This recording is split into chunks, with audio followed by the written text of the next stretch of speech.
How's everyone doing today? I'm going to give this a couple more minutes. I'm going to go grab some water. Just let some more people join in.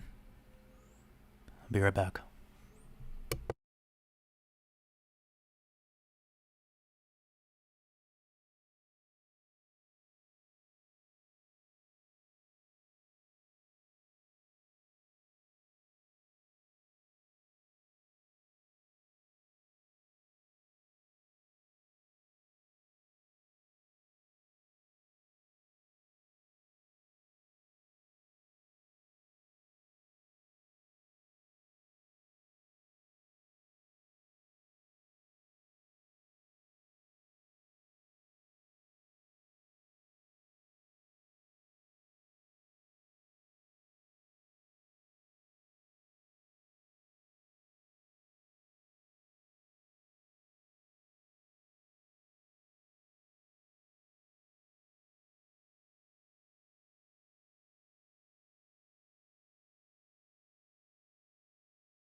How's everyone doing today? Let me know if you got a notification. YouTube notifications have been kind of spotty lately.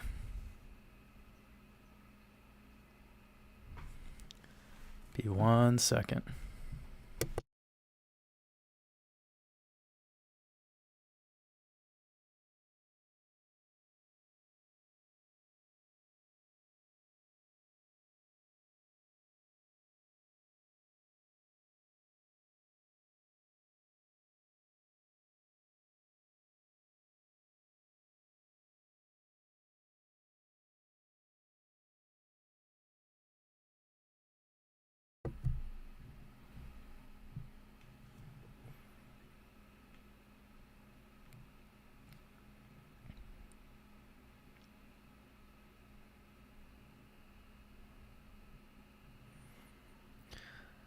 All right.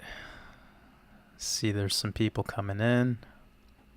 Appreciate you, Brooke, Mr. Jansen, Eleonora, Dr. Savage. How's everything been going, Dr. Savage? I hope you've been decoding and continuing to put out YouTube videos.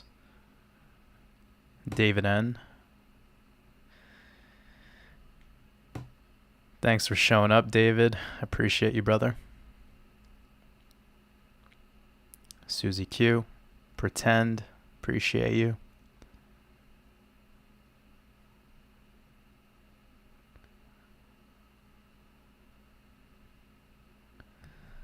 Appreciate you showing up, Dustin. Gonzo, appreciate you. Had a blast the other day. Always enjoy joining over at the 3T Warrior Academy and hanging out with you guys. Scott Bryce, appreciate you, brother.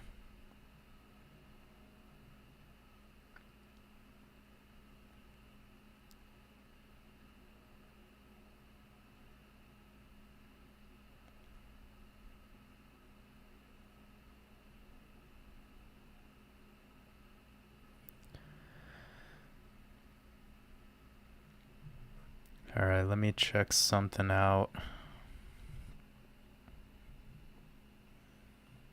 Make sure my sound is working. So you guys are able to hear me, I believe. Just let me know, make sure that you're able to hear me.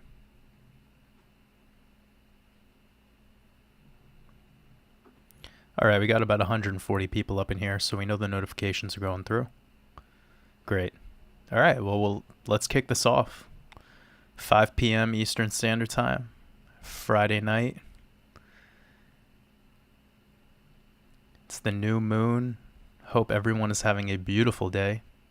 Appreciate everyone for showing up. Feel free to share this wherever you think would be best.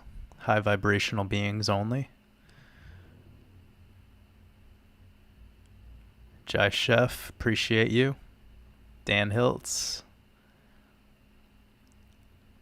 Thomas.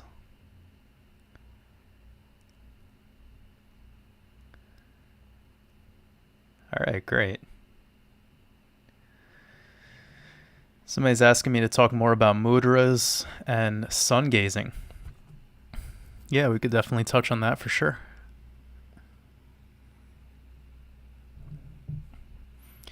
It's great to load these up and see so many people join right away. It's really awesome. Really appreciate all you guys. Just try to get it to like 400, 500 people hanging out tonight with us. Probably have some more notifications going out. In the US, a lot of people are either still working or just getting off of work, if that's the kind of schedule you have. So we'll probably have some more people joining in. So when it comes to mudras, I personally practice them. I really like the Ganesha mudra. It's one of my favorites. There is so many types of mudras. You should really look. You could probably find PDF files online with a bunch of free information. You just want to be sure that when you're doing the mudras that you actually have some intent. You have some sort of purpose behind why you're doing them. Consider like yoga is like mudras for your body, or you could do it in reverse. You could say that mudras is like yoga for the hands. So you want to think about it as energy loops or energy circuits. Your body is electrical and it's mostly made of water. So this energy gets to basically circuit through the organism, and it could connect with the cosmos. It could connect with the energy outside of you. Again, as above, so below, as within, so without. So the Merkaba, this kind of energy aura that we all have, we could amplify that. We can amplify that energy that surrounds us. And this is why when we start to become a little bit more comfortable and confident with ourselves, and we start to kind of hold ourselves in a higher regard, when we no longer lack confidence and have this anxiety and feel external judgment cast upon us, when we kind of break free from a lot of that stuff, we start to see that force field around us become stronger. So for those beings that are trying to protect this aura, that are trying to protect yourself, remove obstacles, for instance, Ganesha Mudra is absolutely amazing for that. Some people have been using this Ganesha Mudra particularly for finances, for kind of removing blocks that could be making available, pathways towards your finances. That's definitely a big piece of manifestation. A lot of people, when they're trying to get into manifestation or creating abundance for themselves, it's typically attached onto finances. Just everyone has to admit that. And the more you get in tune with that and you start to be able to manifest in regards to wealth, you start seeking manifestation and abundance in other things in life, because you learn that wealth is a very material thing and it has really nothing to do with your emotion. Again, emotion is the energy that moves you. So when that energy becomes in tune with a very high vibration, when you're almost operating at the speed of light itself, you start channeling in information, and you start channeling in the truth of your ancestors, of the ones who came before you. And mudras and yoga and pranayama and fasting and a lot of these, even silent retreats, these are part of the methodologies that you could implement to be able to get more in tune with those higher vibrational frequencies. It's all part of the process. So, but sun gazing is kind of its own thing. You could combine the mudras with sun gazing, of course. It's very powerful stuff, though, and you really want to be doing it with intent. The same thing goes for when you're manifesting. You want to be doing it intentionally, because see, what happens when we get into manifestation is we're opening up a huge door, a door that could have always been open, but we've been indoctrinated into closing it. And every time we believed in someone else's doubt in us, that door just became sealed shut with more and more power. Sadly, we allow this. We allow this onto ourselves. Or if you're a parent and you're allowing your kids to go to schools, which I call indoctrination camps, if you allow them to go to these places, you're essentially closing doors for them. So when they get home, you either have to really, really, be open-minded to the rubbish that they just consumed, and you have to do your best to kind of guide them on the path of questioning that data or that information that they were just force-fed. But we need to learn that all of this, negativity and doubt and failure and all of these negative things that we cast ourselves into, those are choices we make. We allow that. We don't have to be that way. So with that being said, it's pretty amazing when you start getting into things like mudras or sun gazing. You start to see that you have an immense amount of power being locked up within you. And when you start to do it, you really need to intentionally do it, because you're allowing in a solar system of energy. It's like trying to fit an elephant into a Volkswagen Beetle. It's like, it's not going to fit, man. So why I'm saying this and why this is so important to start out with this, especially because this is a great question and this is a great thing to discuss, is when you open up these doors, it's just going to start flooding in. It's like literally a tsunami, okay? And I'll explain it very simply. Ask and you shall receive. So when you say you want something in this universe, you really need to be specific, okay? Because if you say that you want love, you're going to have 5 people show up, but you only wanted 1. And when you get to your third person who shows up, then 6 more are going to come out of nowhere. You're not closing that door. You're not sealing off that energy, okay? So when you start getting into alchemy or studying these principles of how energy works, you start seeing sacred geometry plays its role in it. All of these other things play their role in it. It's very holistic. What I'm trying to say is when you invite energy, you need to know how to control and organize that energy that you allowed. Like I always say, love is allowing. So when you start living every moment through a love-based frequency, a lot is going to start showing up in your reality. A lot of things. Some of it could even be negative. Some of it could even feel anxiety-inducing. Like truth, for instance. The truth is difficult to swallow. When you start sun gazing, you're going to allow in a lot of truth. Now you need to know what to do with that truth when you receive it. It's like the sun gives life, but it could also burn you. That's why it's the devil. And I don't say that, loosely. It's literally that basic. It's, that like blinded by the light quote. It's because the truth is difficult. The truth sucks. It's a hard pill to swallow, but it sets you free.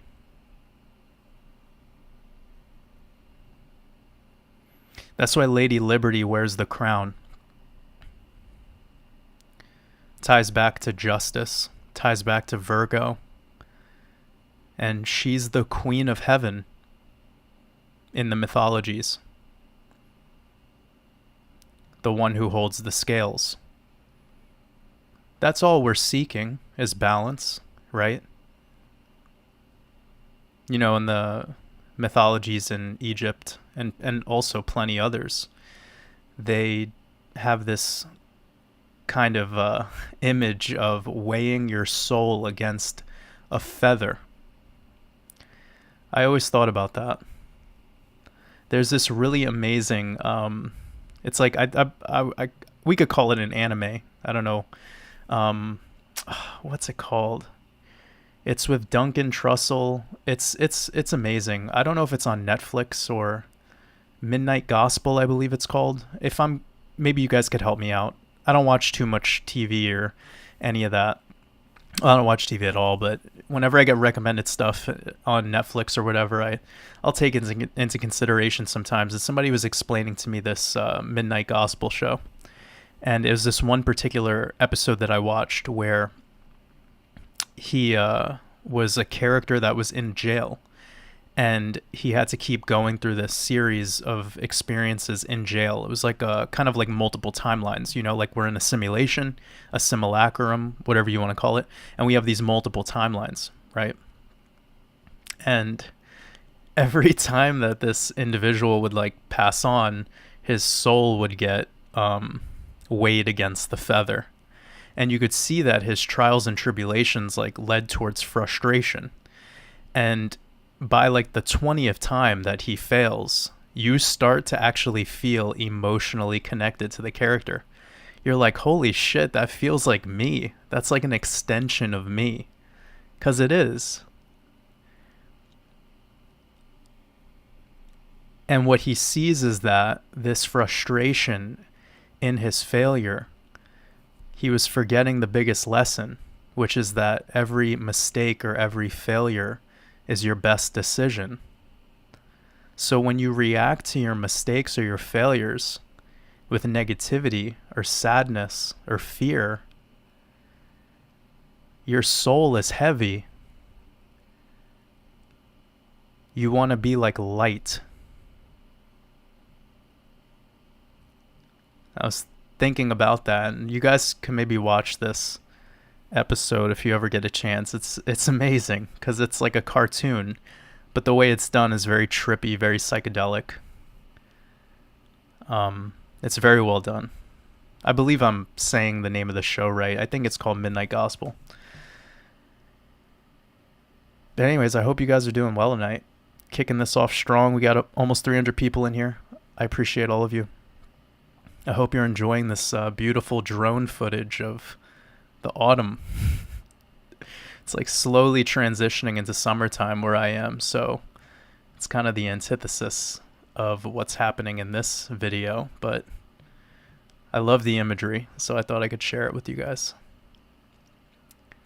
Somebody says, Craig Wright admitted he is not Satoshi. We gotta wait for that fraud to come out and say that. Oh, man. Sometimes the New World Order is such a funny, troupe of clowns. They're the best trolls. I tip my hat to them sometimes. How amazing the theater is. Like, isn't the leader of Ukraine like an ex-actor? Didn't we used to make fun of politicians for being actors? Now we're taking them seriously again. It's like, is anyone... You would suspect that normal people by now would wake up, But once you kind of transcend into that higher state and you see these very basic things, you learn that it is not worth your attention. If you learn one fact about any of it, you start to see that it is merely comedy. What's tragic is seeing humanity fall for it.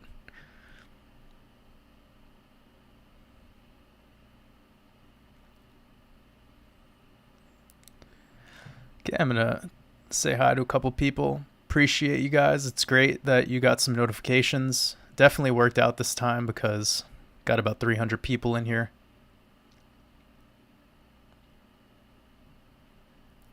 It's always kind of interesting with these YouTube notifications. You never know. You never know what's going to happen. But I always want to make sure that they're going out, because if they're not, then it's kind of like, it's a buzzkill.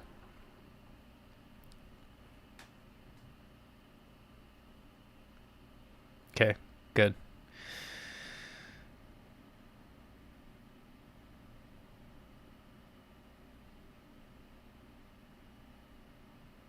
How is everyone doing tonight? I'm just scrolling through some comments in the chat. I appreciate you all joining. Oh, also, it's the beginning of the new month, so anyone who's been waiting to join Patreon, the Mastermind Community subscription is now open. It's at patreon.com/WatersAbove, and on Sunday I'll be releasing Red Pill podcast number 53. So we've gone through a full year officially, which is awesome. It's amazing to be, 1 year doing this channel and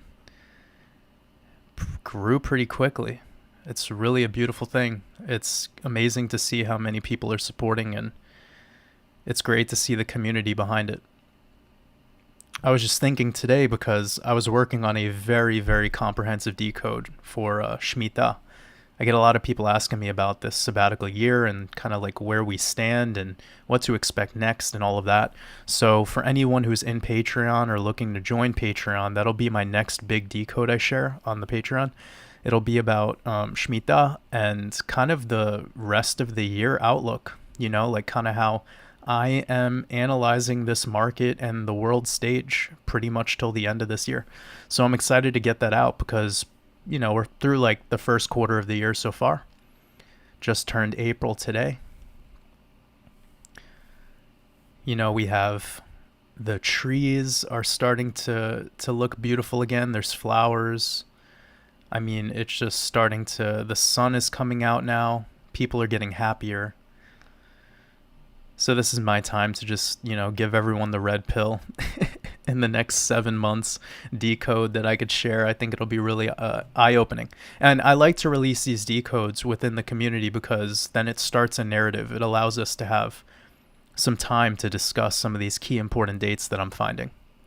But, I've been putting in like 15-hour days on average working on all of these projects and really just trying to get it all together, It was also really beautiful to see Zilliqa this morning break out to 23 cents. I'm not going to talk too much about crypto, but just to kind of recap my last video, and I'll definitely talk about it on my next YouTube video. But we saw Zilliqa hit 23 cents. I had my first sell order actually trigger while I was sleeping. It happened sometime around like 3 a.m. So again, it teaches you guys, if you're trying to de-risk, the best way to do it is with limit orders.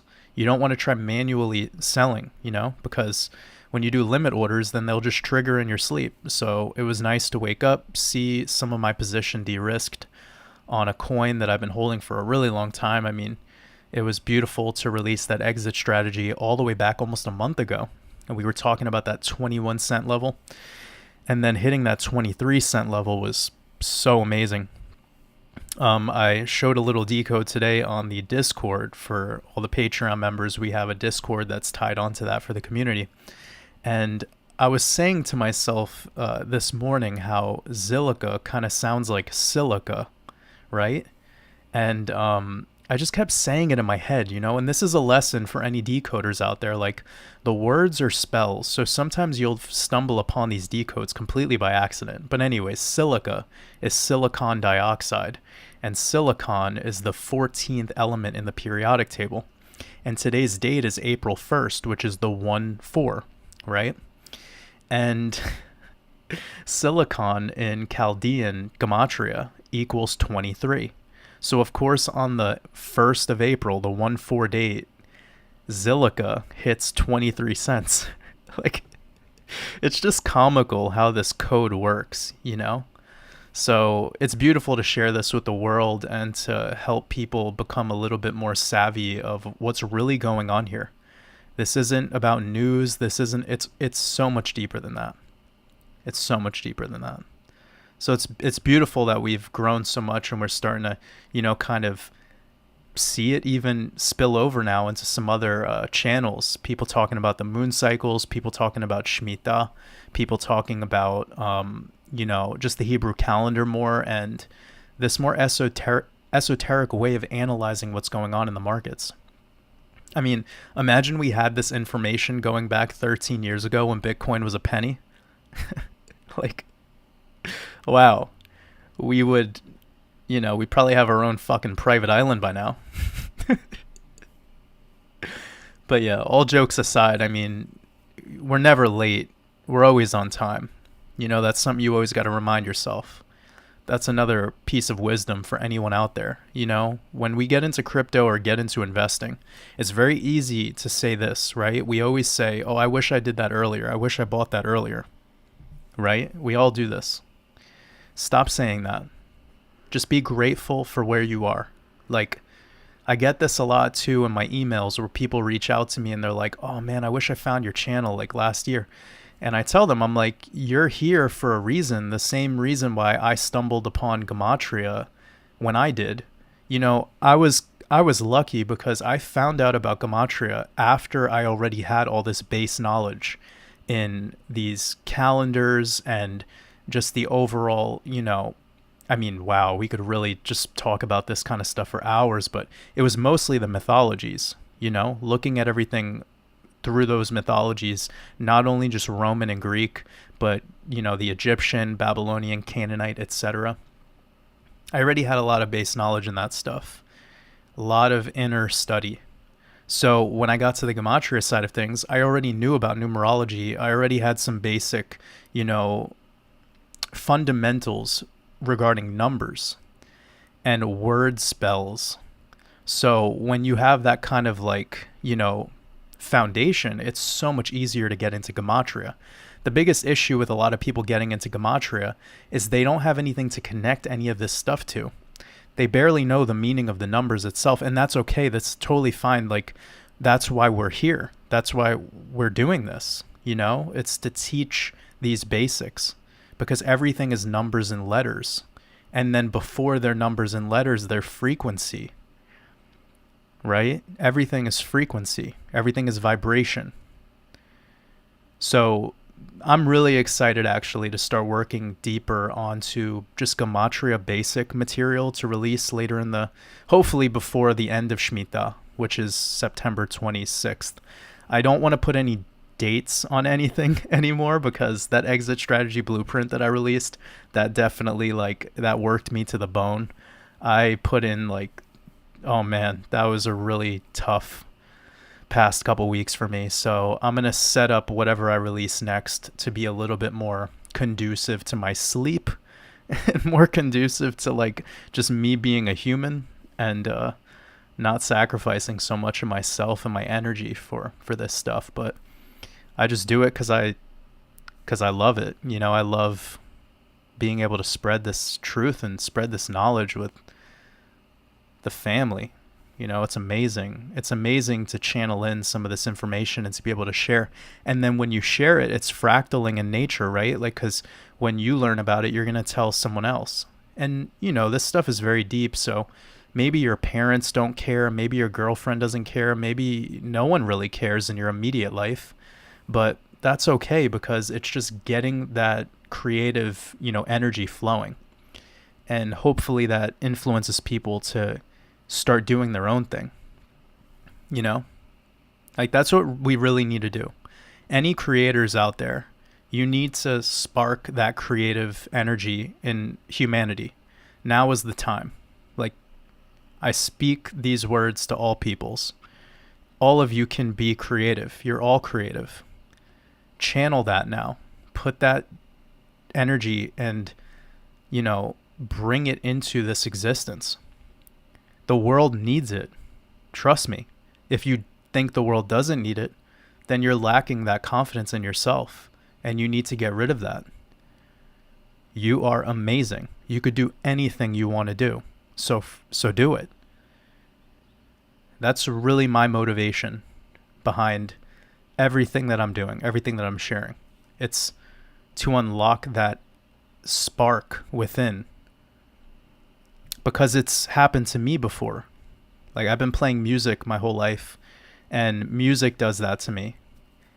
I was actually on a client call recently, and somebody asked me, I don't know if the individual would want me to share their name or anything, but shout out to the person. They'll know who I'm talking about if they hear this. But they asked me, like, what do I do? What have I been doing this year to, like, prepare for the end of Shemitah and prepare for any big changes that are to come, whether that's our economy or whether it's war or any of the crazy shit that could happen. And believe it or not, I told them, like, all I think about is living in the now. It's that simple. Like, it really is that simple. Just enjoying the now. So many people get so caught up in planning for tomorrow, but when tomorrow arrives, they don't do anything about it. So it's like people want to know what you would do. And I'm not talking about the person I'm talking to. I'm just speaking to the world right now. Like, if I told everyone what I was going to do and my plans, like, you could copy me or you could do, but like, what are you learning? Like, what are you taking away that's going to be with you forever? That's why I don't roll that way. Like, I want to teach people a skill. I want to share gnosis. So this way it unlocks something within you where you have your own truth now. When you commit to someone else's truth, you're the prisoner. They're the one holding the key. Never forget I said that.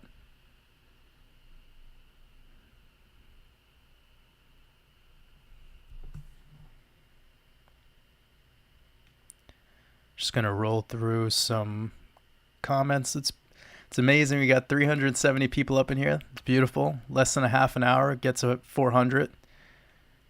It's great to have all of this high vibrational energy here. That's really what it's about. You know, I've said this before in prior live streams. If Jody's around, she probably remembers. But I said, you know, like how we make the world change? We just all have to go outside at the same time and start dancing. Like if 1 billion people went outside right now and just all started dancing, the government would be over. Like the financial system would collapse.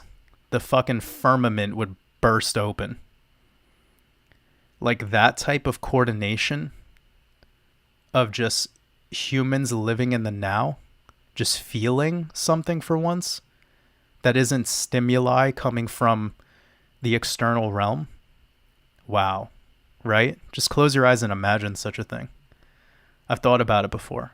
Because people are like, how do we solve this problem? Like, how do we beat the New World Order? And I'm like, that's the wrong question. That's the wrong question. Love yourself. Then the New World Order doesn't exist. Like if you're going to sleep every night worried about Klaus Schwab, you lost and he won and he gets all your energy. He's eating it up. So be a bigger version of yourself. Be a titan. A titan doesn't worry about what someone else is doing. The only thing that's nefarious here is your imagination. And of course, like people might get offended at me saying that because they love having an enemy. But the more you grow, you're going to learn that you're your only enemy. Remember the Matrix. Agent Smith wasn't an external being. It was Neo. It was Neo. That's why in the third Matrix, he just gave in at the end. He said, I'm done fighting you. Because what am I going to win by fighting you? There's nothing to win. And then the moment he stopped fighting, he gave up on considering his shadow his enemy. Your shadow, guys, your trauma, whatever that is, your shadow is a part of you. Embrace it. All of this, negativity about the what ifs and the Illuminati or whatever, it's amazing because a lot of the truther content that's out there on the internet, it's all about teaching people about who their enemy is. Have you noticed that? You know what that does to an individual? It makes you live in that energy of the awareness of your enemy. What can you do about that, though? What will you do about that, though? What will you do when you know about your enemy? What change will you make? What will you alter about this world or about your experience? Most people can't answer that question.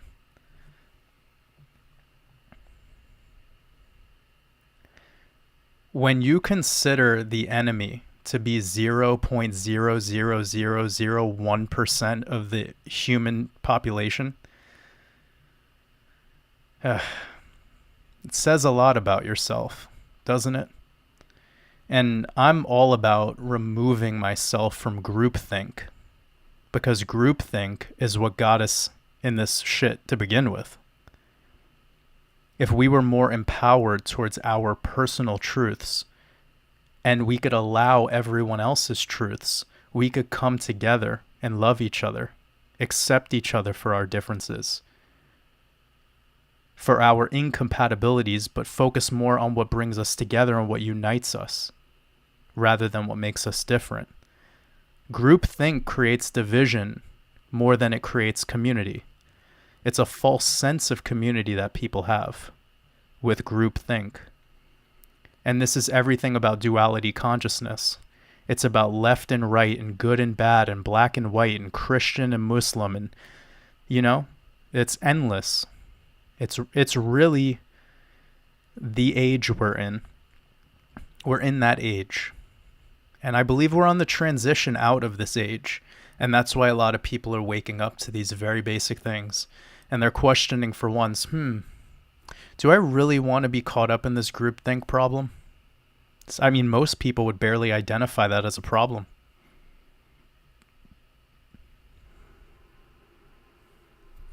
You notice when you start to live in the now, you no longer have belief.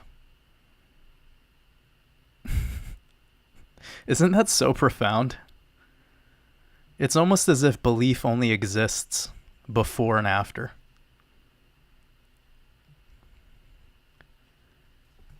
I ponder that quite often. Because I've sort of elected my position on belief to, it's a barrier, not a bridge. Zubin says, Mastermind course is amazing. Thank you. I really appreciate you for that. I hope you enjoy it. I added the exit strategy to that, so now it's really, really put together. I'm really happy with the way that last year and a half has been since releasing that. So I appreciate all your kind words.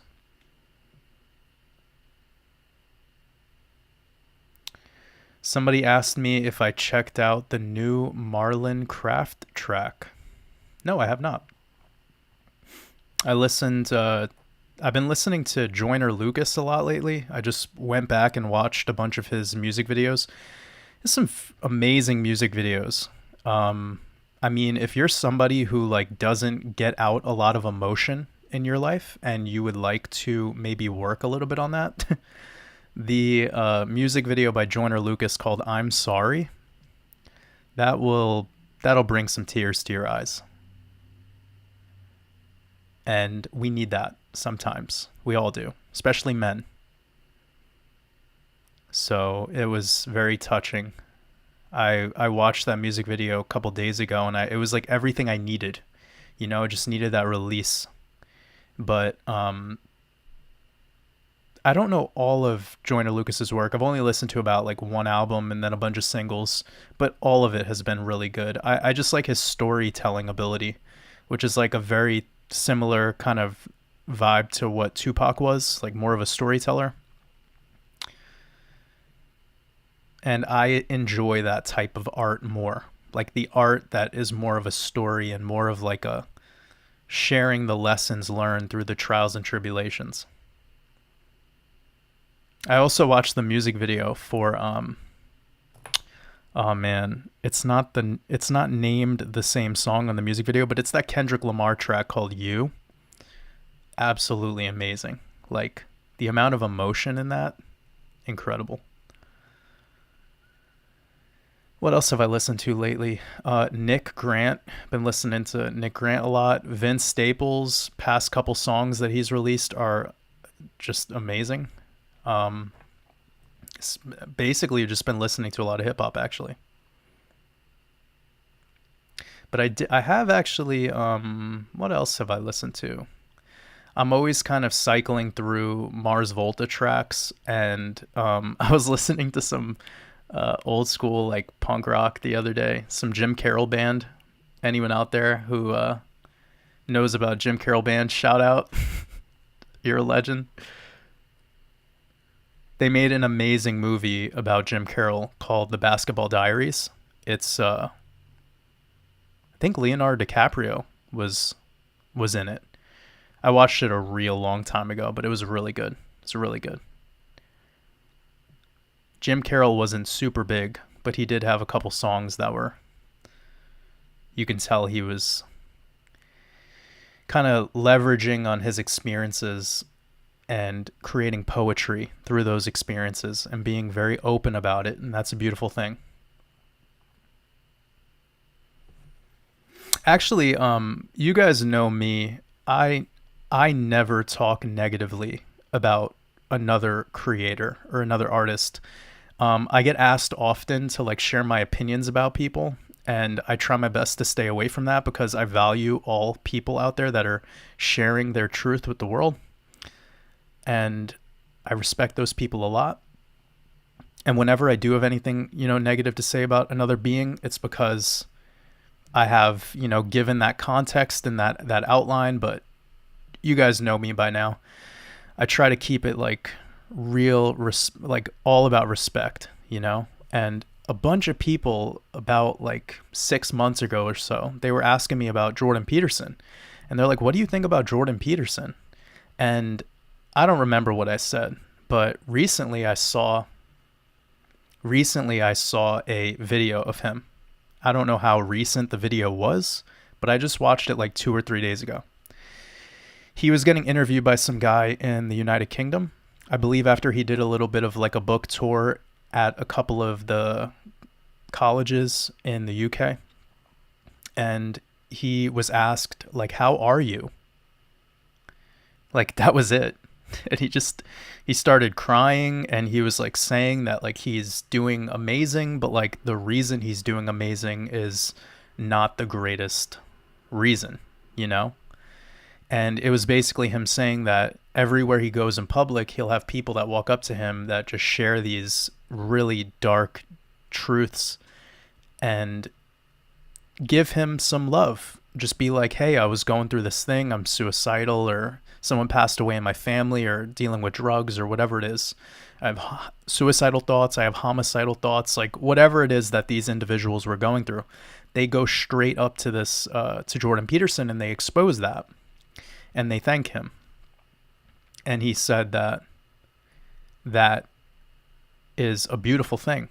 Like, it's really beautiful. But he just started like getting super emotional in that response. And at that moment, that was where I saw that he is real.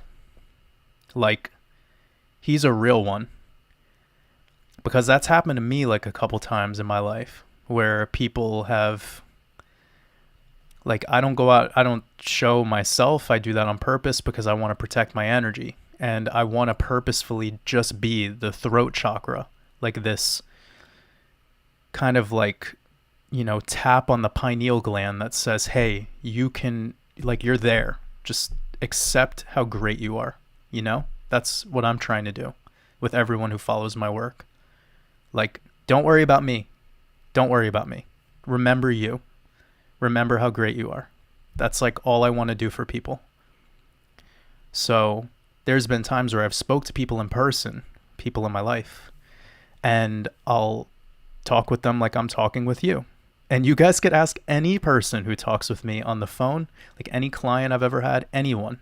The same way I'm talking right now in these live streams is the same way I talk to people who book calls with me, who work with me one-on-one as coaching clients, all of that. It's the same way I talk with everyone. I don't change character for anyone, because I learned a long time ago that your higher self is always watching. And when you're 100% yourself all the time, you always get rewarded. Especially if the version of yourself is always transmuting that energy through love. So when I talk with people in person, I give them the same amount of energy. And some people are really going through a lot of tough shit right now. And you tell those people the methods the ability to break free from this anxiety, this depression, these issues they're having. And you allow them to actually, you look them in the eyes and you tell them how amazing they are and how everything that's going on is just a distraction, and that within them, they are incredible. And you speak to people like this and they can't control it because no one's talking to them like this. Their partner isn't, their best friends, their family, no one.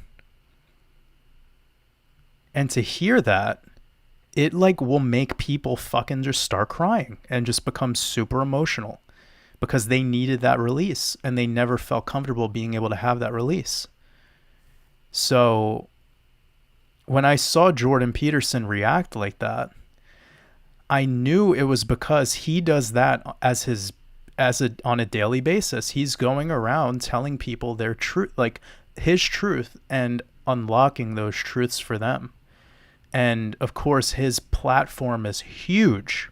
I have a very small platform, but I've always said since the beginning, I might be speaking to 400 people right now, but I speak as if I'm speaking to 1 million.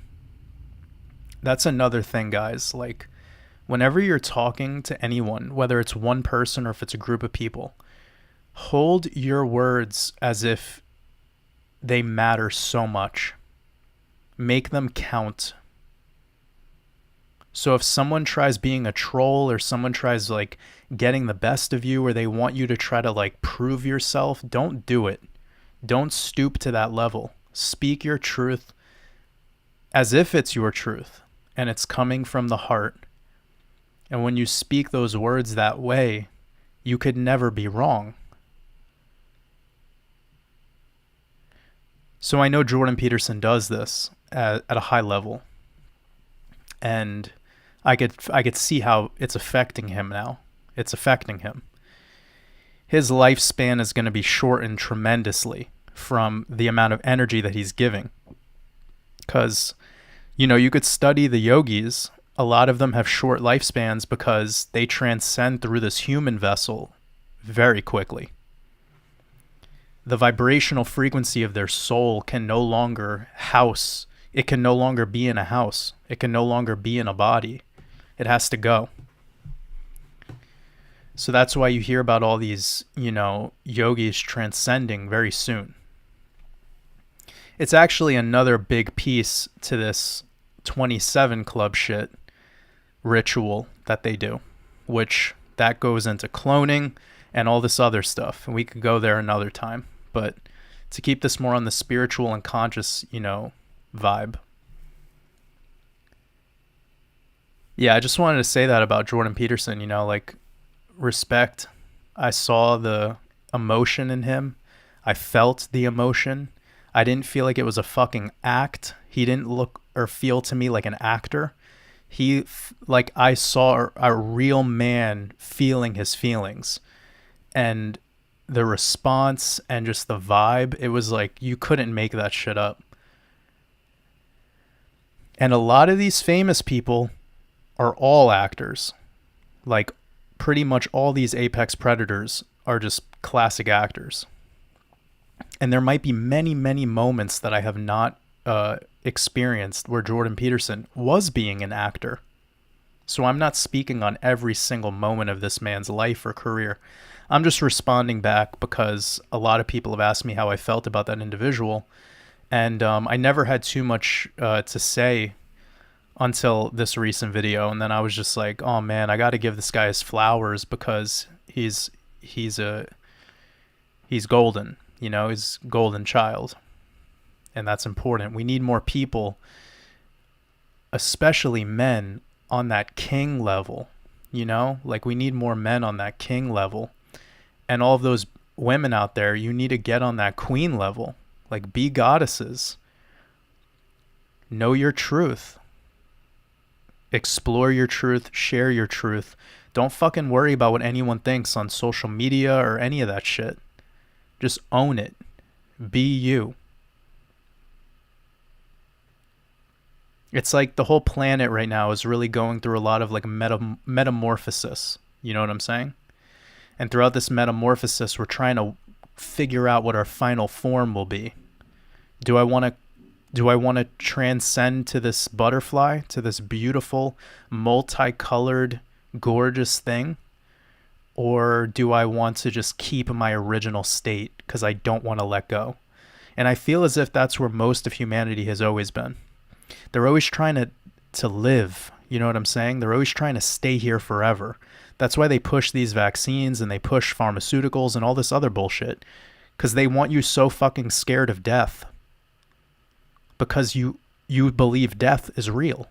But you can't die because you're an infinite being. It's just this vessel goes somewhere. And you go back to where you always were. Infinite light.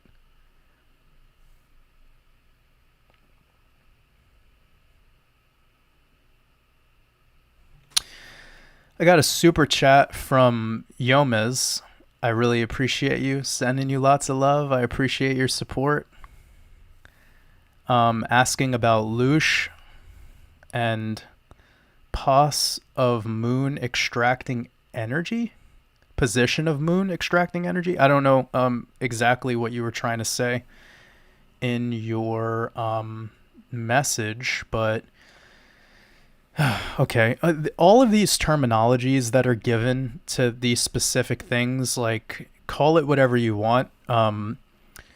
In regards to the moon and the moon cycle, maybe that's what you were asking about. There's a correlation here between, full moons and murder, blood sacrifice ritual, etc. Now, we're always wondering when we're told about these statistics, well, is that natural? Is that like gravitational pull increase or whatever it is? Is that creating this mania, this psychopathy? Or is it because these apex predators do all their rituals on full moons? Is it changing the vibrational state of the consciousness grid and lowering it to the lower chakras during that time frame, therefore influencing humanity's vibrational frequency to make them act out?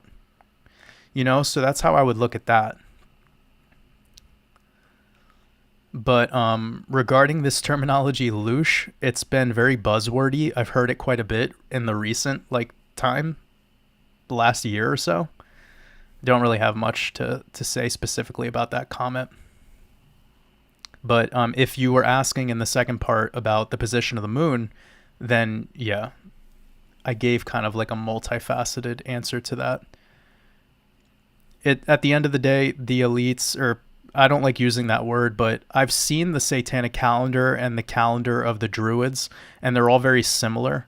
They share this kind of cyclical nature where on full moons, they do rituals, every single one. And of course, if you have like blood moon, it's a particular type of ritual. If it's super moon, they like to do another. Eclipses, they do a specific one. They have blue moon is a specific one. So they're just changing things up, but they know it all in advance because they're controlling all of this shit anyways, because it's all just technology. There's very little nature or natural, property left in what's going on here within this firmament dome. So let me get to... Oh, Jeremy, I appreciate your super chat. I don't see any question, though, so perhaps if you wanted to leave a question, one of the mods can repeat it later. But I really appreciate you. Thank you so much, Jeremy. Appreciate you supporting my work. Much love to you.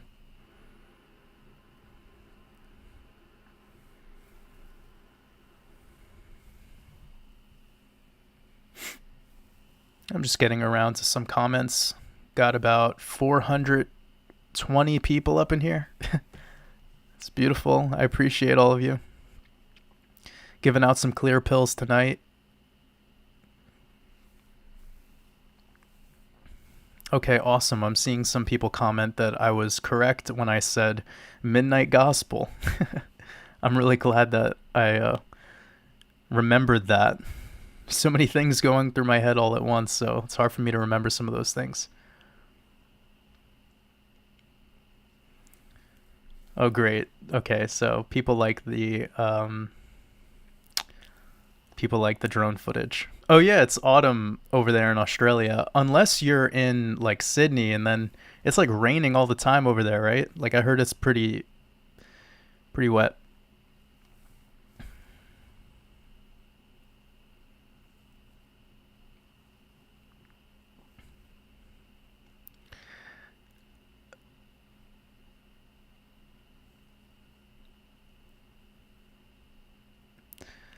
Yeah, definitely, Jody. Much love over to Australia. I used to live in Melbourne for about 8, 9 months, and I had my fair share of what that experience was like, enough to decide to head out. But ever since, the geo-engineered weather modification has gotten very, very noticeable, and it's so sad to see what those people there are going through. But a lot of people have been warned about Southeast Asia, Australia, New Zealand over the past couple of years. It's very obvious that they're sacrificing this particular place. And again, I don't say this because I want to instill any fear or bring down anyone's vibrational frequency, but like it just kind of is what it is. And I have nothing but love for all the people out there in Australia and anyone who's going through that. It's a rough spot to be in, though, and it's only going to get more and more intense as things go. Especially at the end of Shemitah, because that is when they harvest, and this time frame is very chaotic, and food shortages and those sorts of ideas are looming, and governments are even sort of predictively programming us to assume that this is the near future. It's pretty amazing to see government itself come out and talk about this stuff on camera, essentially admitting to grain shortage. And anyways, I really want to try to keep it as high vibe as possible today. I'm just in that mood, like, but I feel like I'm the kind of guy where I could be telling someone like they're getting their house robbed right now, or like, and I'm saying it so calmly that they don't even actually I always tell people that, like, if someone ran up to me at gunpoint, I feel like they would have a hard time killing me because I would just be so chill about it. They'd be like, "Oh, what's it worth?" We'll just go over to the next guy, the guy that's scared for his life. There's a huge difference between protecting your energy and protecting your life. Remember, I said that. That's very important. There's a huge difference.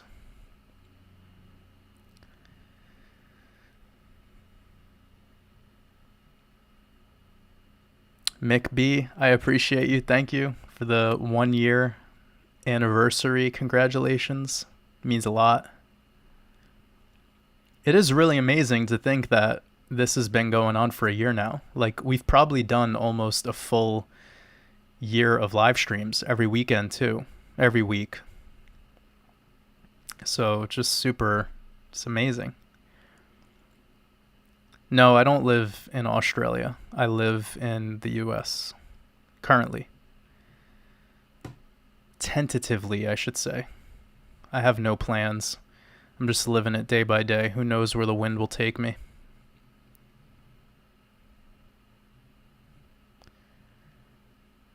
I always love reading through the live chat. Lately, like especially the last 2 months, the live chat has been so awesome. Like, you guys are so kind to each other, and it's just really beautiful to see. I've said this before, like, I try to stay away from live chats just because sometimes it could get really, really squirrely.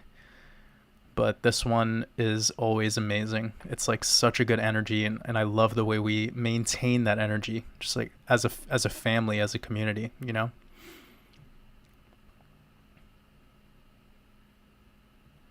Oh, Susie's saying that through my channel she found Donut Factory. That's awesome. Yeah, shout out to brother Alex over there at Donut Factory.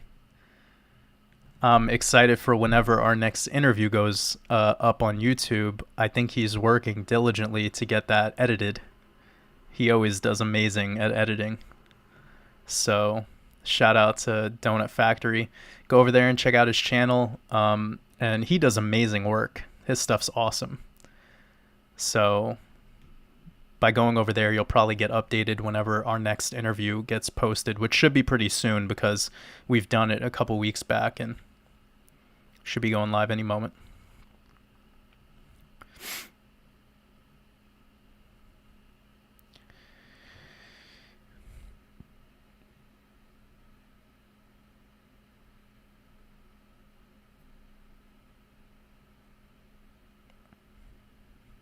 How many people like who are listening to this live right now have been following this channel or following my work since like May of last year, like May, April, or March of 2021? I would love to know, just because my channel started to get much bigger around September, because again, throughout May, June, July, I was talking about Shemitah.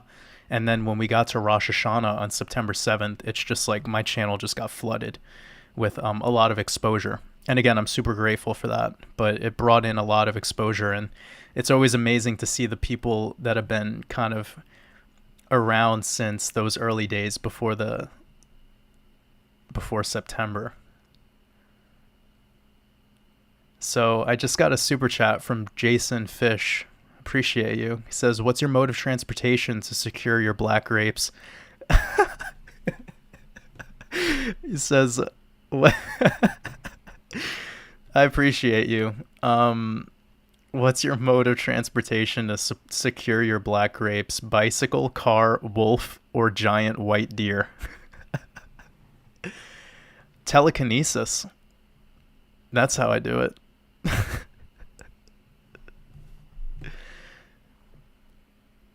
Yeah, lately actually the quality of fruit has been horrible. So it's probably my next venture, is like living somewhere where coconuts grow and, you know, all that jazz. Obviously Thailand's a little bit out of the question because the flooding and the ritual nature of that place is only going to be ramped up more, unfortunately. But it would be so beautiful to just have fresh coconut all the time, and grapes and pineapples and mangoes that are tree ripened, you know, not this shit that's like pre-picked like 2 months in advance. But Jason clearly pays attention, because black grapes are my favorite food. It would be dope if I had one of those you know that movie Princess Mononoke, that like crazy deer thing. It like becomes the forest god. I need to find that thing. Me and that thing could start hanging out.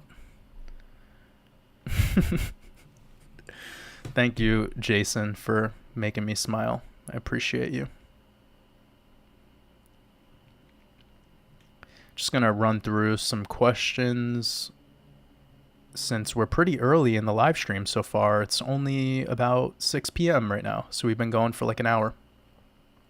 Beautiful.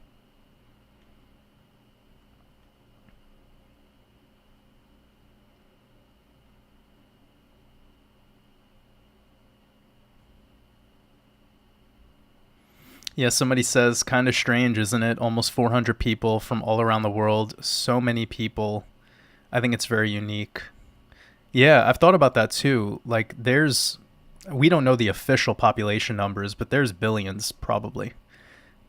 It's amazing to see how much exposure just YouTube gets in general. You know, it's wild.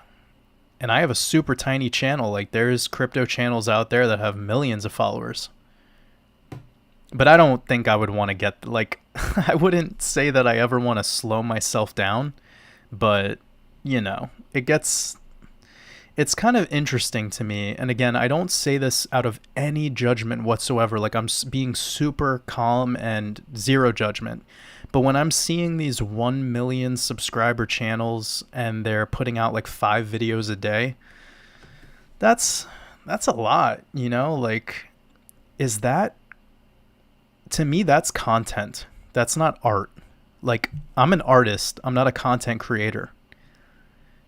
I put out my stuff when I'm ready to put it out, and I put my heart and soul into it. Like, it's not just bullshit to waste my time and to get views. And I just don't get it. I don't get how some content creators are putting out 5 videos a day. It's very excessive. And it sounds very soul sucking. Like, it sounds like it would suck away your life force energy. But again, no judgment. That's on them. That's their decision. I'm just trying to put myself in their shoes as somebody who does create art and somebody who does the YouTube thing. And I don't think that would ever make any sense to me. it would have to be super diluted content, like super diluted, lots of just filler. The value in there couldn't be present. And would the audience really appreciate that? You know what I mean? It seems like there's a goal to just get a lot of followers, a lot of subscribers, but not a lot of engagement. And that's the beauty of what's going on here. It's like we have a lot of engagement with every video that's being put out. 40 to 50% of all the subscribers are watching the videos.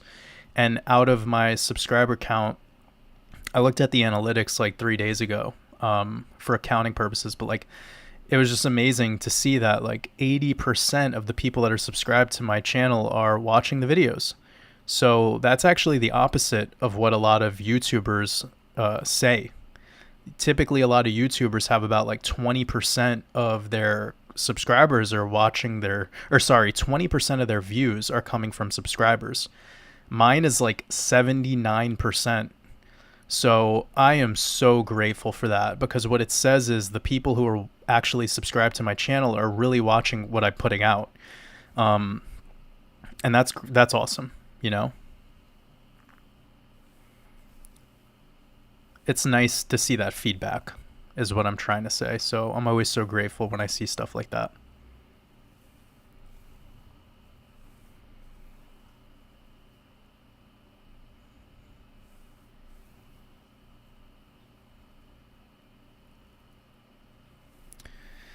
Let me see. Somebody said something about Sedona.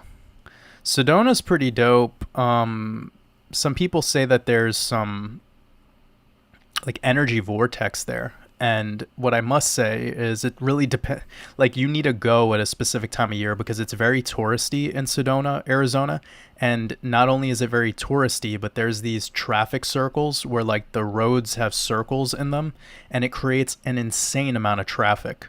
And it's all like one-way highway roads that have these circles. So like there's times where you could be in Sedona and just sitting in a car for 40 minutes to go 2 miles. So that can really ruin your vibe. You know what I'm saying? It's like being in Los Angeles. If you're sitting in a car for 2 hours to go everywhere, like that's going to kind of make your day suck. Unless you're somebody who just likes sitting in a car all day and breathing in car exhaust and always having to be careful where you turn. It's just not really my vibe. But Sedona is beautiful. It's gorgeous. I mean, the energy there is amazing, but all I'm trying to say is that it is a little bit dense for the amount of tourism that it has, and its infrastructure, like the city planning was, I suppose they prioritize nature, which I respect. I love that. But again, we live in a world where there's a lot of people who all want to do the same thing at the same time, and it could make Sedona a little bit of a bummer in that regard. It's like wanting to go to Yellowstone in June. It's like everyone wants to go to Yellowstone in June. So you might want to go during the off season. But I've never lived in Sedona. I've only been there probably just a couple times. But I have had to deal with that traffic incident multiple times.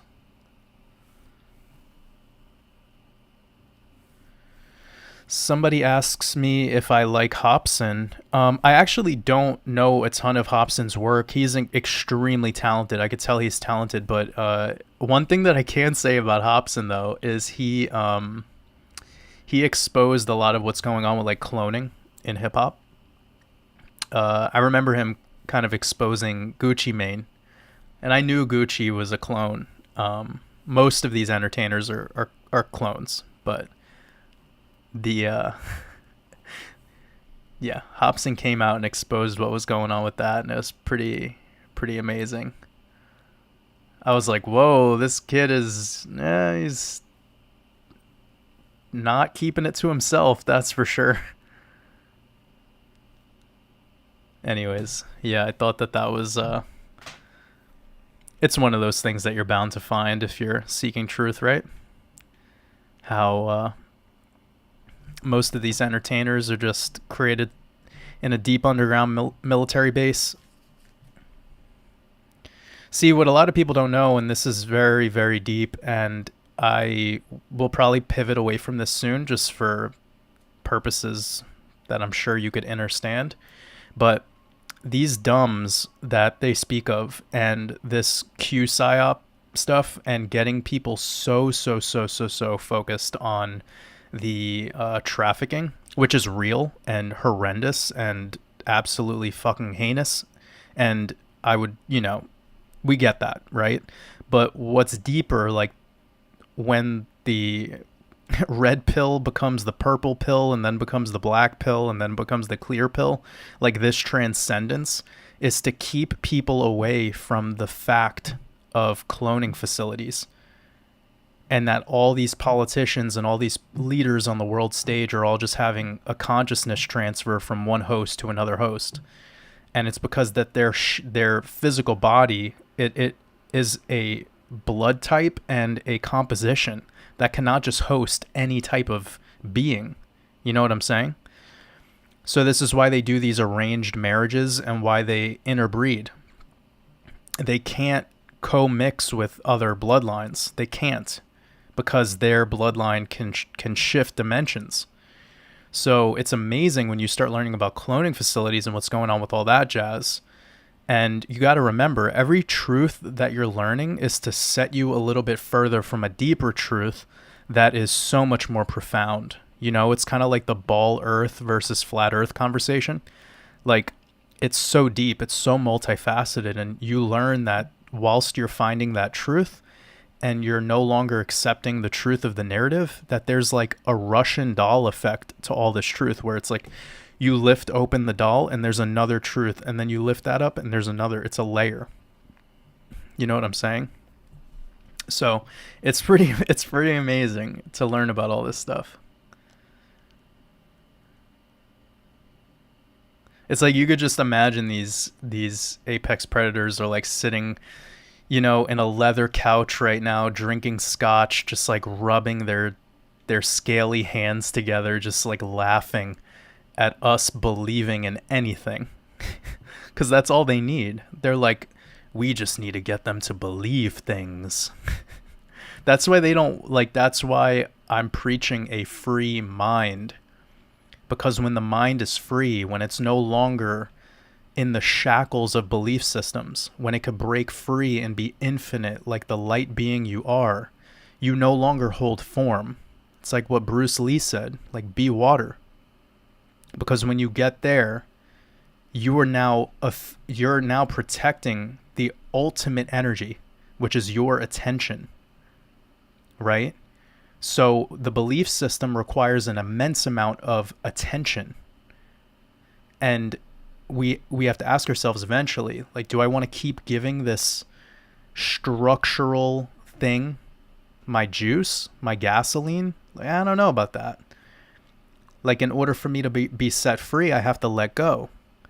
And that's the beauty of talking with really open-minded people, is you can go on and on forever. It's amazing to just be able to vibe with someone forever, That's really the most beautiful thing, when you're with another human being and you can just go on and talk forever about anything and always accept where that person is with their truth. And if they ask for counsel, for more wisdom, you share. And if that wisdom that you shared with them doesn't align with them, then that's just fine. It's, instead of a tug of war, it's a dance. See, belief systems are all about war. They're all about battle. They're all about me against you. But we need a dance. We need a jam, Like when you're watching these jazz musicians get together and there's just like one guy just going at it for 2 minutes straight on the trumpet, and then he backs up and then the piano player just kicks in and then that person slows down, and then, like, that's what we need to do as a species. Instead, what we're doing is we're like, oh, I like jazz and hip hop sucks, or I like, metal and all country music is bad. It's like this type of, like, just completely halting another thing based on a couple experiences with something, hating it without having any awareness of what it is. it's like I didn't really know much about bluegrass, and then I watched people play it live, and I was like, whoa, that's amazing. But I'm also a musician, so I guess when you're a musician, it's a lot easier to kind of like be more open minded to the skill and the talent that is required to play instruments. But it's just creativity. Like once you tap into that more creative version of yourself, you start to really respect everyone's craft and you start to see the beauty in it. When you see people dancing or see people, making pottery or, designing furniture or singing, like whatever it is, all of that, kind of like is really motivational.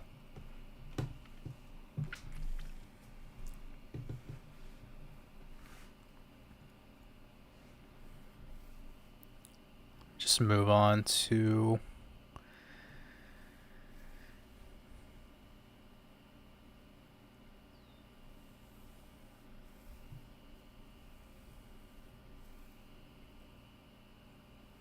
just looking at some questions real quick.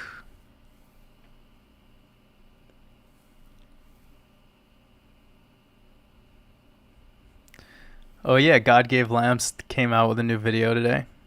Awesome. That's really awesome. He's the man.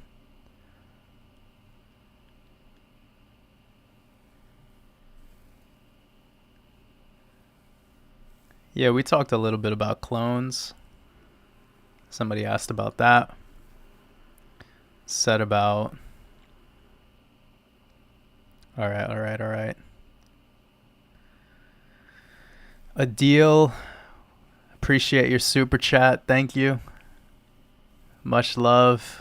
Says, hi Jordan, I love your work. Have you seen the documentary The Arrivals? It blew my mind and talks about the NWO, but more from a historical and religious perspective. No, I haven't actually, Adil, but now that you've given me that recommendation, I'll definitely check it out. Thank you. When it comes to documentaries about the NWO, I mean, one of the ones that changed my life, and I've talked about it many times here on these live streams, is Europa: The Last Battle. That was really the one that like just completely like, shifted. It was like a paradigm shift. And you can watch that for free on archive.org. So if you go to Google and you just type in archive.org, Europa: The Last Battle, you could actually watch it for free. It's super long. It's like a multi-part documentary, but you could watch it in sections, So I believe it's probably like 9 hours, 8 or 9 hours, but it's worth it. Like once you watch the first one, it's like an hour and a half long. It's almost like watching like a series, right? Once you watch the first one, you're going to be like, oh man, you're not going to be able to stop. And you'll probably get pretty freaked out sometimes. Like some of it you'll get emotional, some of it you'll get really mad, it just depends on the kind of person you are. If you're very sensitive to information, or if you're very caught up in belief systems, then I do not recommend watching Europa because it will offend you. But people that have broken free of that and they're ready to make change and be more open-minded to the other side of the story about how this whole World War I, World War II narrative played itself out and why it was the way it was and the ritual behind creating this globalist socialist system that we have to this day that we're still within the talons of, Europa will break that down for you.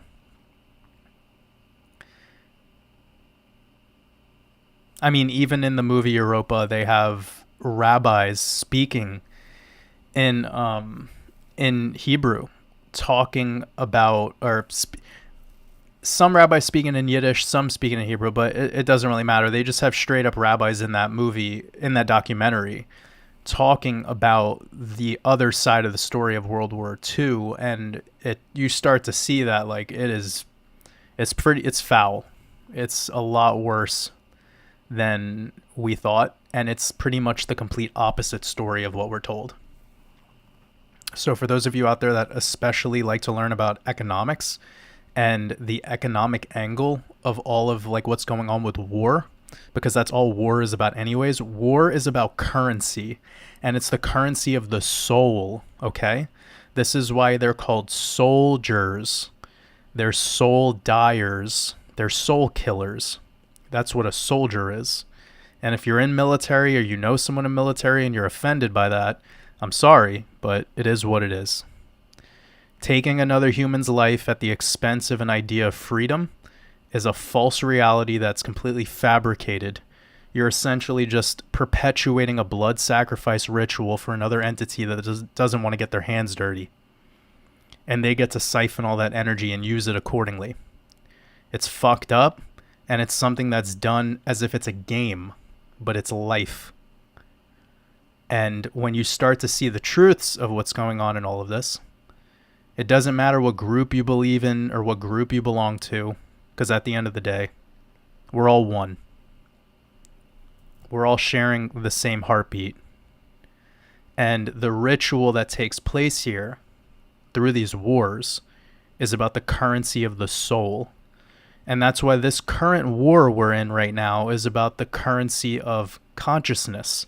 It's a war on consciousness. It's slightly different. And there's casualties, of course. There's casualties in all war. But that's what coronavirus was. It was the virus of the crown chakra. Okay? So this is where we're at right now. We're 2 years down the line. We've seen how this has parasited humanity, how it's developed an even deeper belief system, but what it's also done is it's set many people free.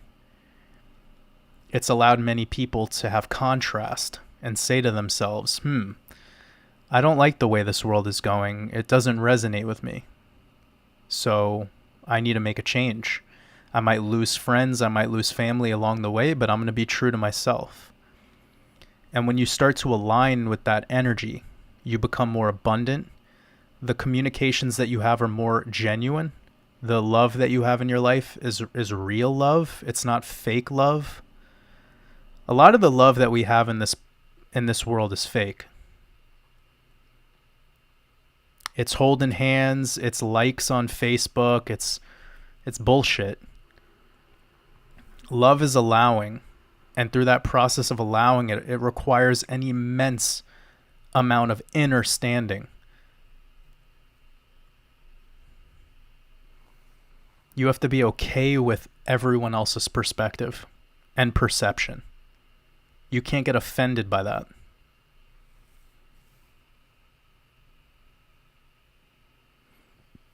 Ultimately, at the end of the day, those who get offended are individuals that fear and hate something about themselves.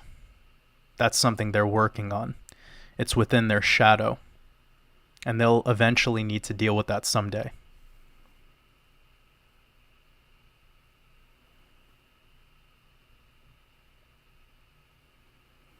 Ashley, I appreciate you and all your kind words. Thank you so much.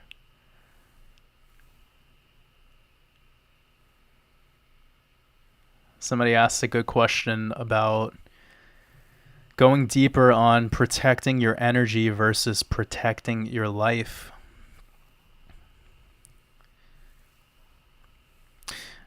Life is the identity.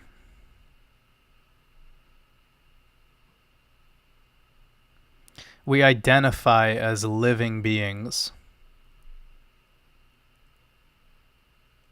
So where do we even get started on such an idea, DeMarco?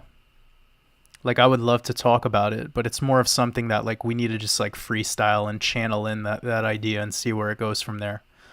But okay, let's break it down a little bit, right? There's two things that we're all doing. We're either living or we're existing. Most people are existing. It's just a mundane, monotonous, repetitive cycle that lacks creativity and creation and doesn't really offer much to the species or to Mother Nature, or to be harmonious with the species or Mother Nature. A life is the now. A life isn't tomorrow or yesterday. Now, within that life, when we're living versus existing, this is how we could break this up a little bit deeper.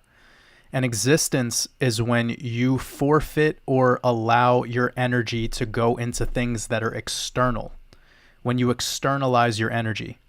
When you spend 5 hours looking up if Will Smith slapping Chris Rock is real.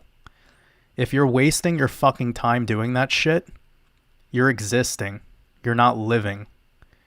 You're giving two other entities that have nothing to do with your reality all of your energy. And what I say all the time is treat your energy like precious. It's like, don't make your gas easy to be siphoned away from you. Okay? Don't fall for the psyops. Don't fall for the theater. Don't fucking worry about it. When you start to live your life, it's because you're taking that energy and you're putting it into you. And through you channels all of the change, all of the creation, all of the beauty, all of the bliss. So a life and an existence are quite different. Most people are existing to merely just be taken advantage of.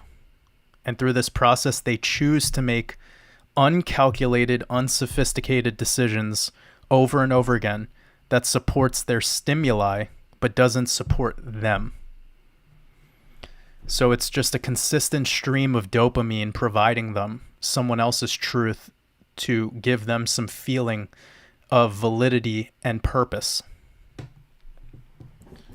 When you start to live, it's because you've found your purpose and you make calculated decisions in a very sophisticated manner to support your purpose.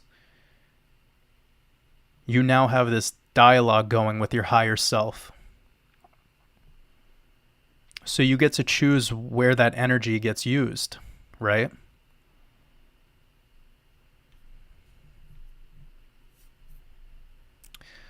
It's just one part of it.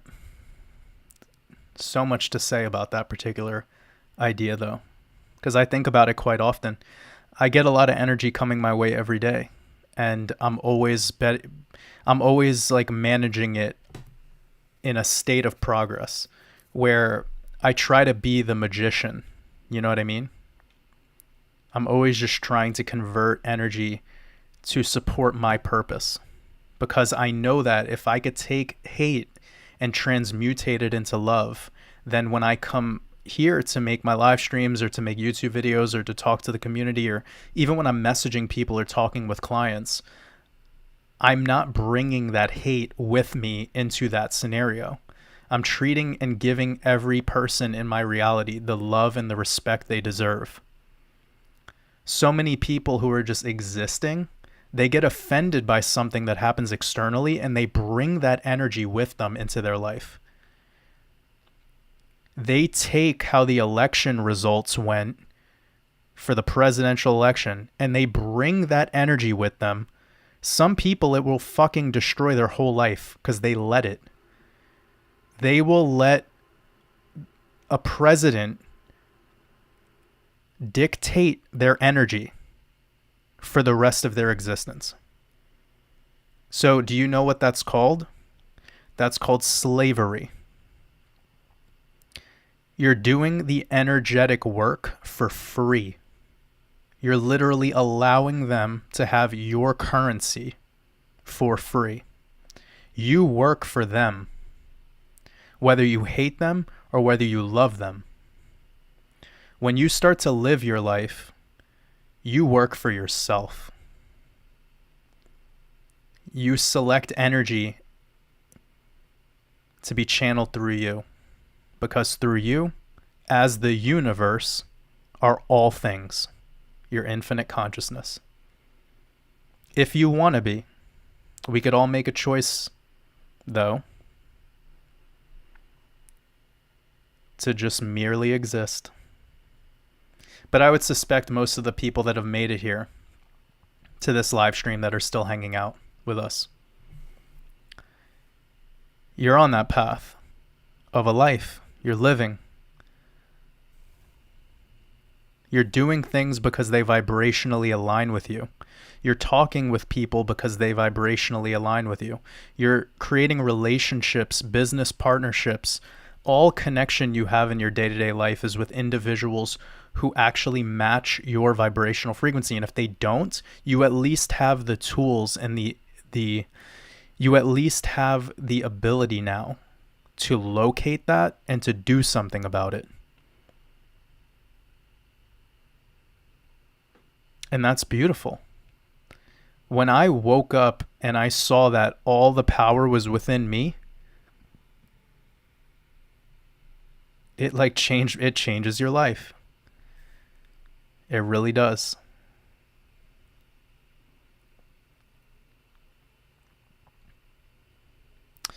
Just reading some comments. Brandy says, I found your channel recently by Ani Osaru. Yeah, that was an amazing interview. I had a really good time when I was chatting with him on that interview. I would love to do one again, but he's been busy. So shout out to Ani. I know he has some personal things going on, and sending our brother love. And anyone who's made it over there from Ani Osaru's channel, I appreciate you all showing up. It means a lot to me. He has some incredible people on his channel, and he as well is an amazing wealth of knowledge. So I was definitely grateful when he and I connected, and he was interested in my Gematria and cryptocurrency connections that I was making. I know he's super into astrology and super into all things esoteric. So it's really great to see him sharing his decodes and his information with his community as well. Barbara Loss, I appreciate you. Thank you so much. Says, I just found your channel and purchased the exit strategy course. Love your energy. I appreciate you. Thank you. It's amazing that I'm getting so many beautiful comments. Thank you guys. So I got a super chat from Haramau Player. Appreciate your support. I know you've been showing up to every weekly live stream, so I appreciate you. Says, did a secret society do serious studies about teleportation? When I was driving in LA, I was either stuck or go in a mental state to shrink space. Whoa.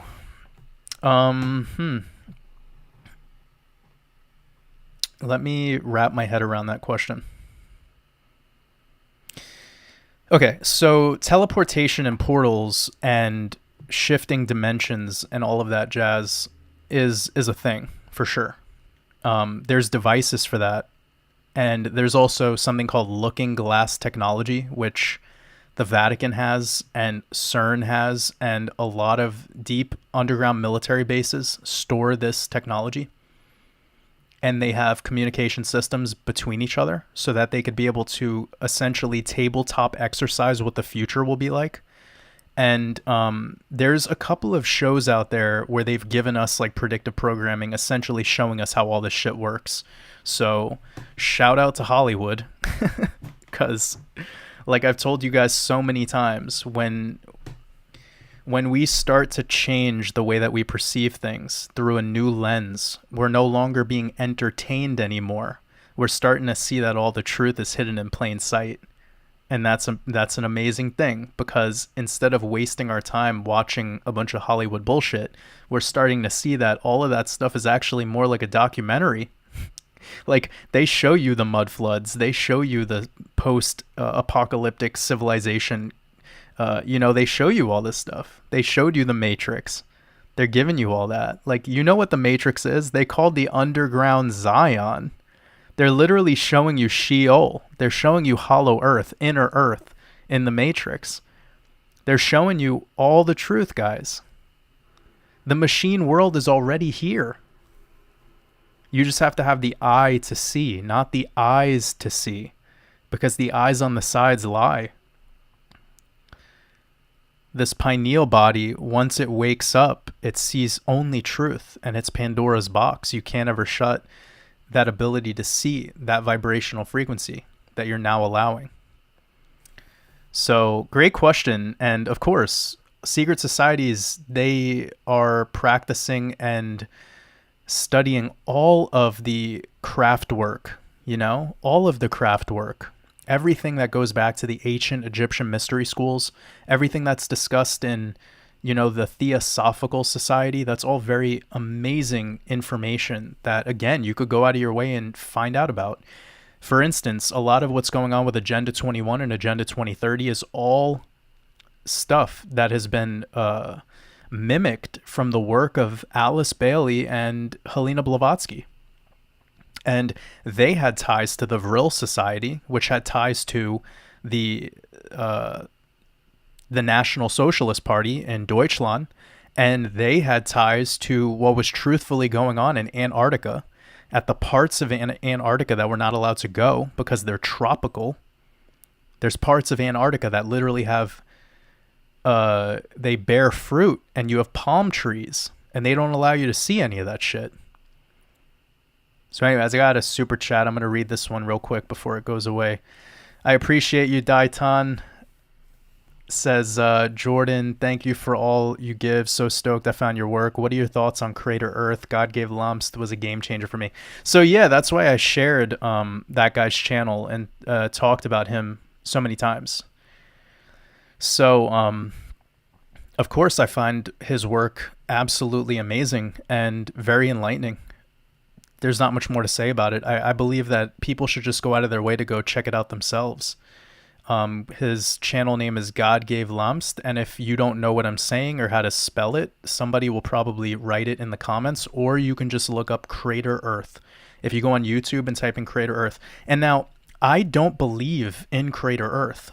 I'm just open-minded.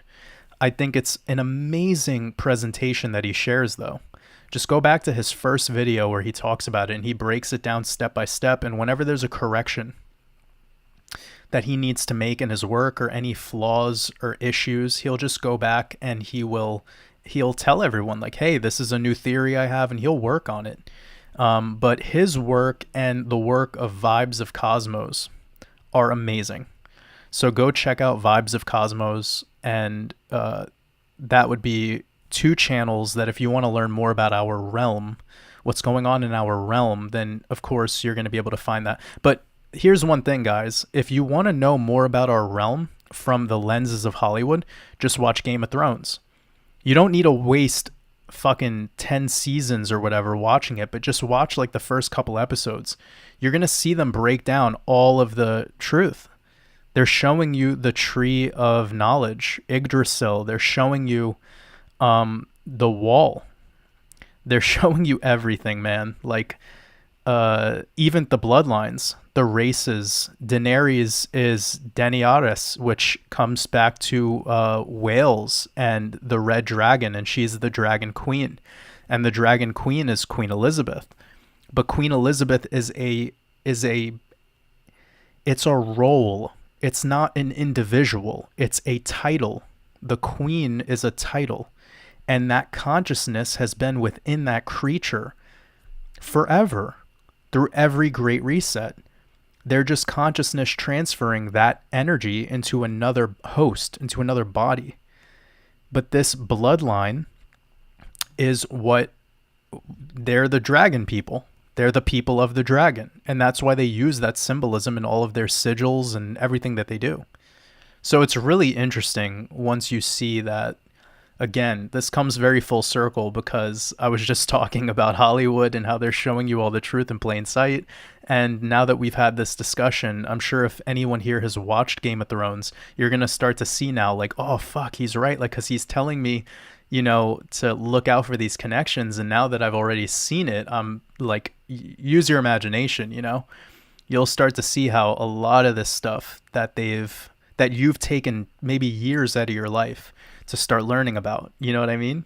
Like when you've been taking years to learn about all of what's going on here, whether it's Hollow Earth or the deep underground military bases or the firmament or, the waters above from the waters below, just any of this stuff, a lot of this show, Game of Thrones actually shows you. And the bloodlines is huge because a lot of people want to know, like, what are these apex predators up to? Well, they're showing you the families. They're showing you the global family elites and how they all organize and how they all fuck around with each other. They're all just playing a game. And who are the pieces in the game? Us, the regular people. So what we need to learn, what we need to remember, I redact what I just said. You don't need to learn anything. What you need to remember, okay? Don't be a pawn in their game, okay? Separate yourself from those players. Every person who willingly wants to be sacrificed in this game is a player. Don't be a player. Step off the board. You don't want to be the king well, you could never be the king or the queen regarding the way that this 3D matrix works, but you don't want to be a pawn who gets promoted to the queen or the rook or the bishop or whatever crazy analogy that people try to come up with to fantasize about some better position here in the matrix. There's no better position when you're here in the matrix. It's all within. All of your beauty, all of your brilliance, it's within you. So just remember that. Simply remember that. Whatever it is that you're unfolding into in this current state that you are today, that is something that is timeless. It doesn't seek to be above anyone in any power hierarchy. Because we see this quite a bit. There's a big difference between a leader and a...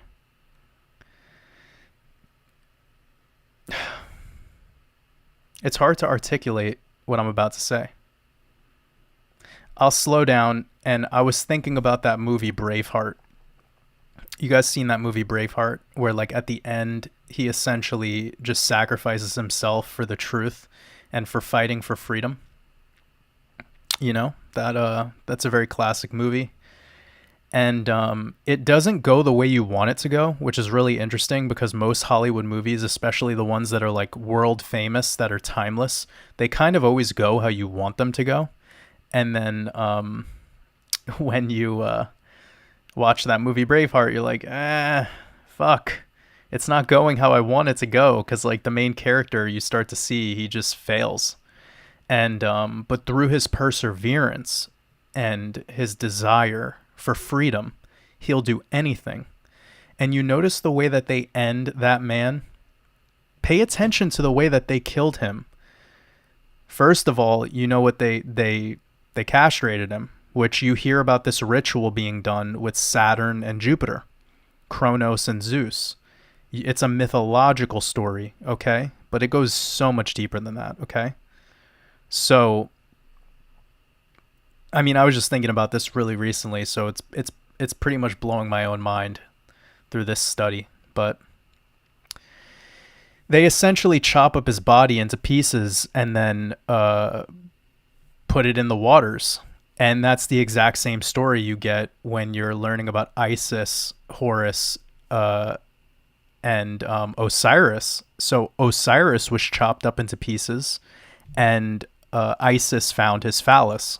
And that is the phallus of Osiris at the City of London, Washington, D.C. These are called obelisks. I just call them the phallus of Osiris because that's what they actually are. And then there's another one at the Vatican, but they're all over the place. There's one in the square in Buenos Aires, Argentina. There's literally obelisks everywhere. And that's a symbol of the masculine overtake of the age. So there was a time where we were once in an age where the divine feminine was in power. And then that energy took over. And here's what's really amazing, and it comes full circle to what we were talking about with the Dragon Queen. So the queen is the main player, right? That's obvious. That's how it's always been going, as far as we can understand. But when we're talking about dealing with the people and the rituals and the sacrifices and how everything goes, it's always done in this very masculine sense. In this current age, all the things that we're able to remember, all the things that we're able to calculate. And there was a time before this where it was the divine feminine, and that was a much softer, different vibrational frequency here in this matrix. So I'm just thinking how that movie Braveheart, they ended it the way that we see that story of Osiris going. you know? Like, they are showing you how these mythologies are just being recycled over and over and over again into all these Hollywood movies. And that movie ended not so well, the same way that that story of the Egyptian parasite didn't work out so well, because we see how the world has been going ever since. It's a very dominating, enslaving debt system, you know, where it's all about control and control through consciousness and belief systems. It's really, really fascinating, because I'm sure you've seen enough movies by now where they have the main character essentially emulating Jesus Christ. That was obvious in the movie The Matrix with Neo. We know that character Cypher was Judas, and we all have a Judas. Sometimes we are our own Judas, and that's something that I would love to talk about more, you know? Your shadow. All of your trauma, that's Judas. And what you learn about your shadow is to accept it and let go. And when you finally let go to that darkness and release it, it goes through all of those stages of alchemy, you know? So not to jump around too much, but those 4 basic stages of alchemy. You have the black, negredo, then you have albedo, then you have citrinitas, and then it goes into rubedo. And on that final stage is when you let go of your ego, you let go of your shadow, and they all become one. And that's the Trinity. That's the Holy Trinity. Self, shadow. It's yesterday, tomorrow, now. It's all working like that. It's the maiden, the mother, and the crone. The cycle. So now you know why Trinity in the movie The Matrix was love. That's Venus, or Aphrodite. She is embodying love, because love only exists for a being who is no longer caught up in duality. When Neo finally accepts that he is the one, he starts seeing that love takes precedent over all the other things in his reality. He's literally so infatuated with Trinity that he's like making out with her in a fucking elevator. Like, all he wants to do is be with her. But he has this greater mission to accomplish, which is saving Zion, which is a psyop. Don't you love how in that movie The Matrix, they're fighting to save the Zion from the machines, but the entire city of Zion runs on machines? Do you not see the issue here?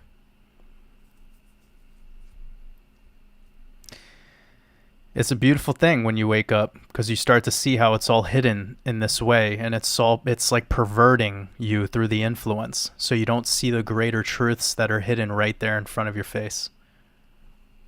So start learning about your mythologies, because once you learn about the mythologies, whilst you consume content, when you're watching movies, when you're watching TV shows, you're going to see exactly what it is that they're embodying.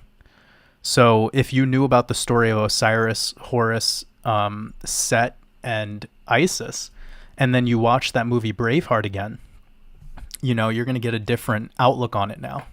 It's also funny how I think Mel Gibson produced that movie, right? I think he even wrote it. And didn't he also work on Passion of the Christ? So again, it's like, it's so full circle, because it's showing you like, but Mel Gibson definitely had some amazing moments. He shorted out one time and started exposing Zionism in Hollywood and talking about pedophiles and cannibalism and blood sacrifice. So shout out to Mel Gibson for I guess his MK Ultra stopped working one day and he exposed the truth. So any of you who doesn't know what I'm talking about there, you know, there's going to be times where these elites that are spellcasted under this MK Ultra, they just give in, you know, and they start exposing what they really know. Jason Fish with the super chat, he says, my wife and I watched all 12 hours of Europa, and then he put a screaming emoji or something like that.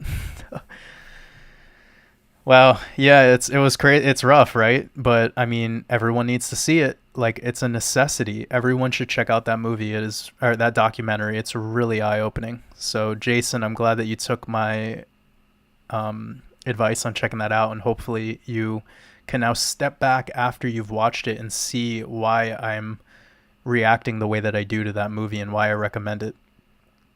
So, HB says, "Oh, first of all, thank you so much for your super chat. I believe this might be Holly, so sending you lots of love, Holly.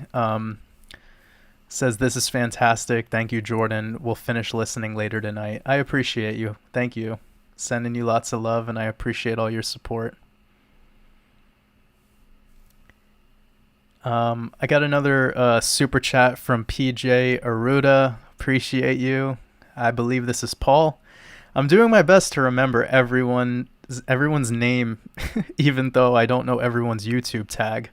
Some people have different YouTube names, different email names, and Discord names if they're in our community. So I'm trying my best to remember everyone, but appreciate you. I believe this is Paul. He says, "Keep shining, Jordan. Thank you for sharing your energy." He says, "Hey, are you also aware of the truth codes? Rambo is an amazing decoder and astrologist. Shout out to God Gave Lamps, to Opening Hearts and Minds. Peace, Jay." So I don't know who Rambo is, but I had someone in the community share this individual's work, and somebody asked about it on the last live stream, and I don't know who that is. I've been quite busy lately, and I try to work very hard Friday mornings to get ready for this live stream, so that way the live stream could be like freestyled and we could just go as long as I can possibly go without my throat like breaking. So yeah, every other day I'm working. I'm like in the trenches or I'm making music. So I'm making music like 3 to 4 hours a day, and I'm working 12 hours to 14, 15 hours every day. So yeah, it's hard for me to find time to watch stuff. But if somebody sent me just one good video, then I would love to check it out. And shout out to Rambo for decoding and sharing his or her truths. That's it's beautiful. I love hearing more decoders perspective. You know, it's all about growing, and it's all about spreading our truths with each other. You know, my big goal was to treat the year of 2022 to get together with all the decoders, all the people that are spreading their truth, and have unity. You know, like it's sad to see certain people out there who are doing like astrology channels or tarot reading channels or whatever, and they're not working together, or they hate Gematria. You know, like that's a huge thing. I've noticed that a lot of people who are into astrology and tarot, and I'm not talking about you guys, I'm talking about like people who do channels on it. They don't want to collab with anyone who does decoding with numerology or Gematria, and I'm pretty astounded by that because I thought we would all kind of work together. When I started doing Gematria, I thought it was allowing all of the understanding that I had about astrology to finally come to life, you know? And another thing I've noticed about astrologers, especially only tropical astrologers, is they tend to not know a whole lot.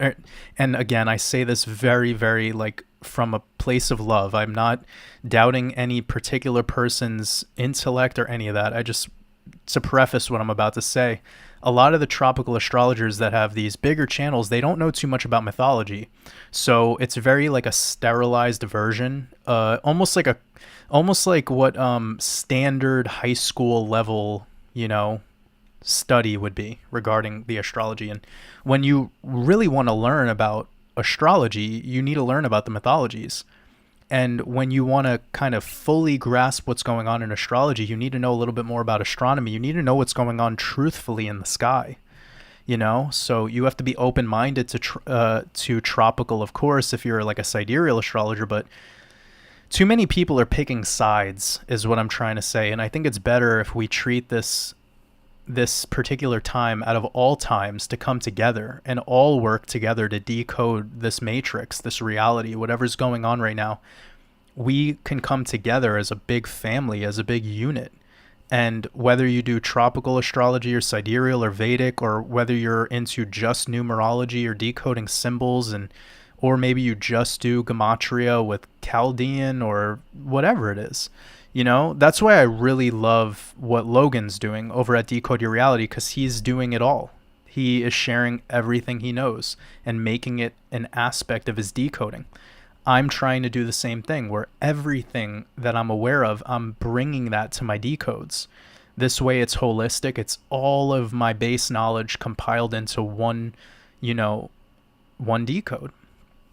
And with that, I think that's where we all need to be. And the more open-minded we are to everyone else who's decoding, the more we can learn. Sometimes teachers, and I don't say this lightly because I've been a teacher my whole life, a lot of teachers or educators, whatever you want to call them, they think that they know everything. And what I love about these live streams, especially, and about the community that I've built, is scrolling through some of the things that people say, and I haven't heard it. I remember it. My higher self remembers it. It triggers something in me where I go, oh yeah. And that's the beauty of it. It's fractaling, it's unfolding. It's not about knowing or not knowing. It's just not being so absolute, not thinking you know it all. And when you shut out something that is as important and impactful as Gematria, you're sort of shutting out one of the biggest, most esoteric pieces of the game. I remember when I started to learn about Gematria, I was astounded, because I was saying to myself, oh, of course, this is it. Of course. It's so obvious now. It really started just fractaling out all the things that I've been doing, this deep dive in my knowledge. The rabbit hole just got extended a couple other, 100 more miles down into the crust. So I just want to let everyone know, I want what I'm doing, and I want what this whole community is doing to be about abundance, to be about bringing together communities, not division. We're over that. We've moved on. There's no more division. There's no more talking negatively about people or any of that. It's okay to have our criticisms. I accept any and all criticism, of course. But we're doing what we're doing out of love, and we need to come together, So I'm working diligently to communicate with as many high vibrational content creators out there that are sharing their truths. I still hope to get connected with Crystal Time, because we've spoke maybe 2 times on Zoom, and she's incredible. I really love her energy, and I love how much base knowledge she has in mythology. So hopefully we can get together, but I haven't heard back from her in a while, so I hope she's doing well. If anyone is watching Crystal Time's work, she's a sidereal astrologer. She's just such a wealth of knowledge. Go over and tell her that Jordan over at WatersAbove said that. I appreciate her. I appreciate what she's doing, and much love. Just going to get around to some comments, some chat.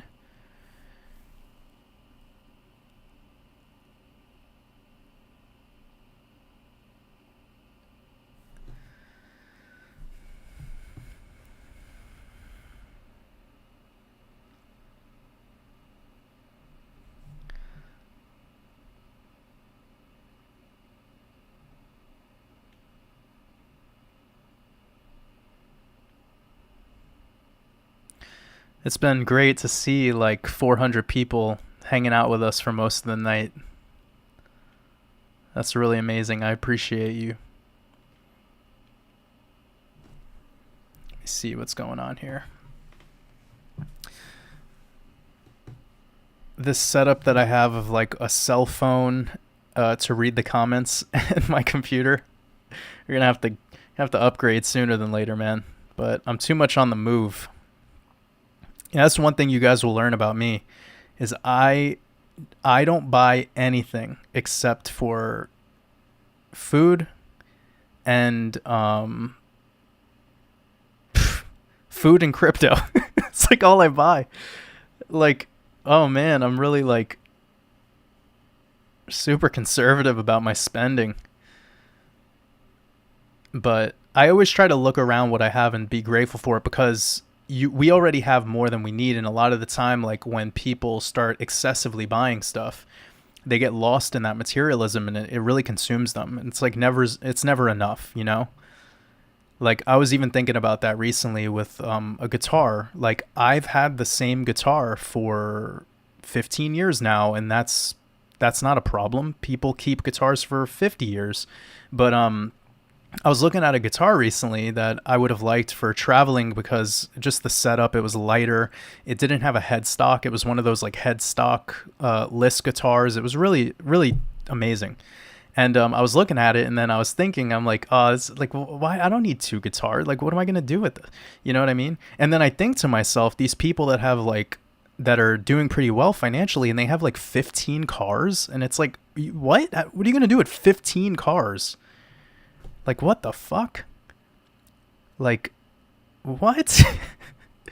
I can't wait for Shemitah to come to an end and there be a big collapse, because like the first thing I'm doing is getting an animal sanctuary. Like I'm going to get an animal sanctuary. I'm going to get tons of land, get some biodynamic farmers in communications with me, start growing our own fruits and vegetables, start just rebuilding this disaster. Because here's the thing, your government is never going to save you. You need to make this change on your own. And you don't need a lot. A little goes a long way when you're working with community, when you're working with good people, people that have integrity, loyalty, and heart. A little goes a long way. You know, and that's the beautiful thing about this community. And I was also talking to Coach JV and his people on my last morning crypto show over at the 3T Academy.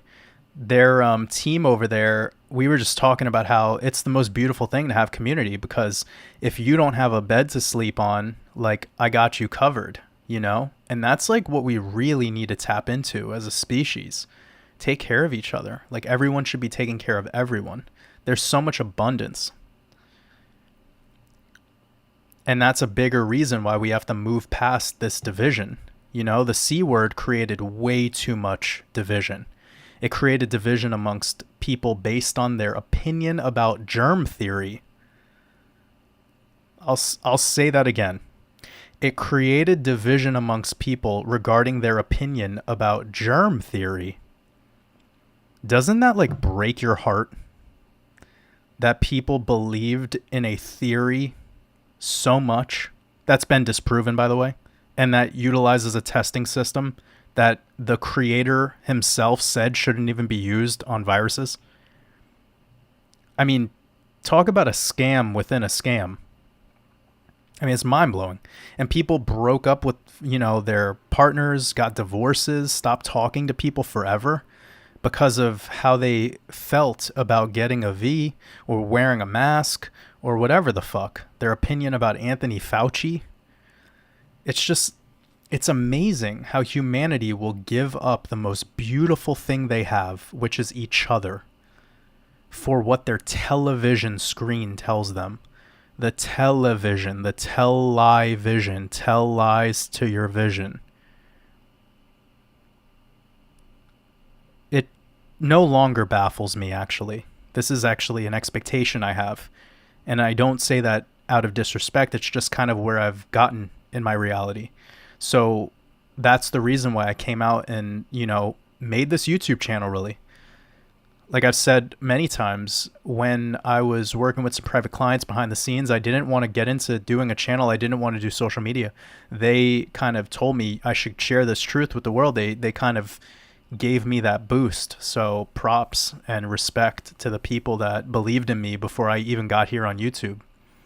I have nothing but gratitude and love for them. But the first thing that I noticed when I started doing this journey of sharing this information with everyone was that we need to get out there and spread our truths and work on figuring out who our family is, because we're all soul fam at the end of the day. Like, that's really what's going on here.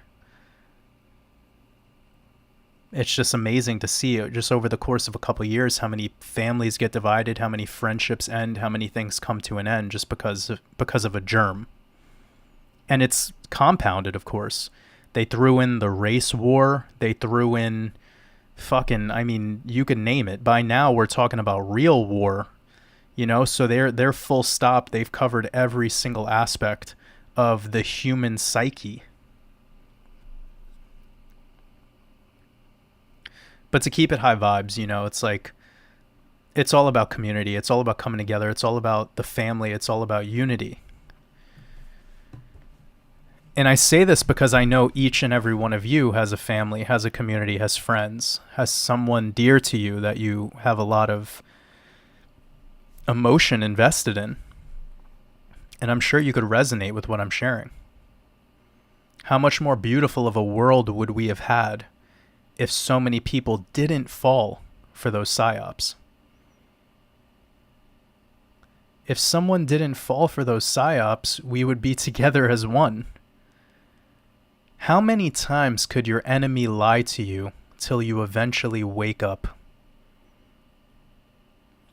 And I did say earlier, the enemy is you. And I still stand by that, because at the end of the day, you were the one that was allowing this influence into your reality. Of course, not you, but we're just talking about humanity as a whole right now. I know plenty of people that are quote unquote enlightened that during the beginning of the C word, they were sitting there washing their hands, fucking hand sanitizer, wondering if they were going to die, Even they fell for it. So it works, man. The fear that can come out of a television screen works. The Mozzie Kid, appreciate your super chat. Thank you so much. It really means a lot to me to have your support. It says, thank you, Jordan. You were enlightening and opening my mind to different light paths. That means a lot to me. I know you've been hanging out with us almost every Friday for a while now, so I really appreciate you. Thank you so much. That's what it's all about, though, the gift of light, the gift of infinite awareness, and it's always within. The message that channels through to go through this microphone and through the internet and out your speakers, it's just like the gift wrapping. It's like the bow on the outside of the package. Pull that bow and rip open that paper, and you're going to see what's inside of that that's all you. You did it. The same thing goes with if we're talking about investing, or if we're talking about creating businesses, or all that materialistic financial stuff. You know what I mean? Which we could riff on that all day, and I purposefully don't on these live streams because there's a greater purpose here. But we can cover it all, and that's important, because when we're in this matrix, we need to have 1 foot in the matrix, 1 foot out. The way we do that is by definitely figuring out what we're going to be doing here with our physical shell. What are we going to do here to earn currency? But I can guarantee you the way that you increase the currency you earn here in this matrix is by not forfeiting the currency that you already have. And that's where the mindset and the philosophy and the control of emotions comes into play. It's amazing, actually. We've seen how emotional this market has become again. And this will be the final thing I'll say about the market for the rest of because I should probably move on from those ideas anyways. But the amount of energy that's entered this crypto market recently, just from it being slightly bullish, it just goes to show you this FOMO stuff is real. For the people that just got into the market in January and they've been watching the market sit really low, it's the same story as anyone who got into the market in June, July, August. That was the same kind of deal, especially if we're talking about Bitcoin, right? So with that being said, we see what happens when the market starts to go bullish. In the process of going bullish, people become super just excited, and they start giving all their attention back to the crypto market. But those in my community and the people that are paying attention to my work, they're seeing that I'm taking action when no one cares. I'm taking action when coins are boring and when they've lost a lot of value and when people think they're all a joke. because when you're buying the fear or buying the boredom, you get to be the one that watches the prices appreciate and you have zero emotion about it because you're not making emotional decisions, you know? So, I mean, I could just attest to recently of my last purchase in Zilliqa being 0.46 cents, so like below 5 cents, and then cashing out in my sleep last night with a sell limit order at 23 cents, which might have been the wick top. I haven't looked at the charts all day so far, but that's like what, a 450% gain in the course of 2 months or less. You know, like, we're talking about a buy that happened pretty much on a sell buy order in my sleep, and then a sale that happened last night while I was sleeping, and it was a 4x, all happening, and I just don't even care. Like, I really don't, it doesn't even faze me anymore. You know what I mean? Because I don't want to be fazed by this market. I want to wake up and like be alive and live. I don't want to have my emotions tethered to a portfolio. Because think about it, and I said this actually when the market dropped back in like May, I told everyone, I was like, if you're happy when the market's up, then guess what? You're sad when the market's down. So you're just an emotional slave to this whole thing. And I don't want my people falling for that shit. Like, we all need to break through those chains. Don't worry about what the fuck the market's doing. You want to get in when everyone's scared as shit, and then get out when everyone's excited. If you could keep doing that on every single project that you're in, it's a no-brainer.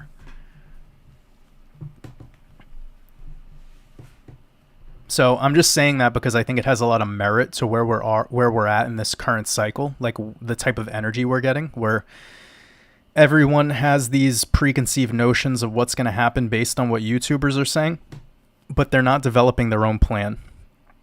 And I would like for people to develop their own plan that's based on what you're going through right now in your life, whether that be your cash flow system or your business, or, you know, whatever expenses you have to cover, or debts that you need to take care of, or taxes you need to pay. Like, you need to make decisions based on where you're at. Stop making decisions based on what other YouTubers think you should do. That's why I share Gematria and these decoding principles, because then you could take them and apply them to any coin you have or anything that you are interested in, and just use the code. It's very simple, actually. The complicated part is the emotions. But when you remove the emotion, you start to see much more clearly. It's like emotions in a market are when your glasses are just covered in mud. You know, when you wipe them clean and the emotions get sidelined, you start to make decisions that are much more sophisticated and much more beneficial for where you stand in your overall investment thesis. So, hope those words of wisdom regarding the markets have some utility for people out there, especially if you're new to my work and, you know, you're trying to really wrap your head around what's going on. But let's move on.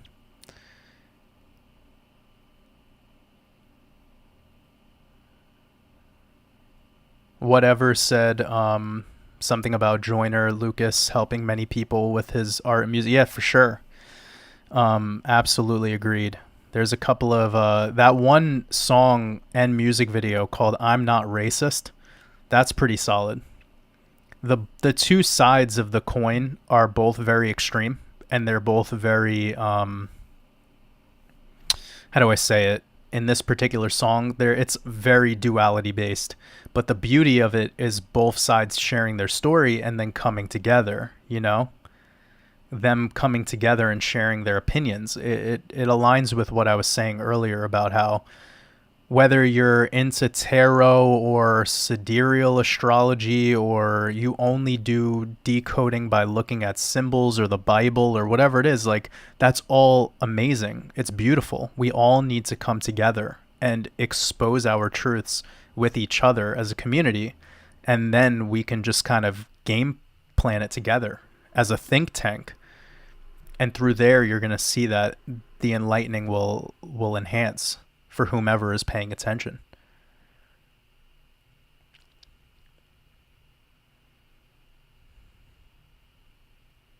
Okay, I'm just moving through some.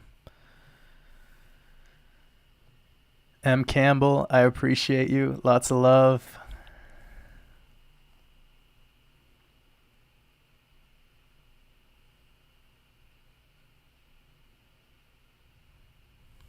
So Holly74 talking about William Wallace. Yeah, of course. Like, I'm just talking about the exoteric side of it and then sharing my esoteric thoughts, you know? Like, this isn't really to say anything positive or negative about the way that movie portrayed William Wallace or the character of William Wallace. It was more to just break down a little bit deeper of the ritual at the end.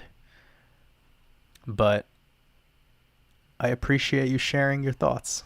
Thank you. Brandy, with a very true statement, says the V is also the phallus of Osiris. Yes, my girl. I've said that so many times, actually, and people freak out when I say that.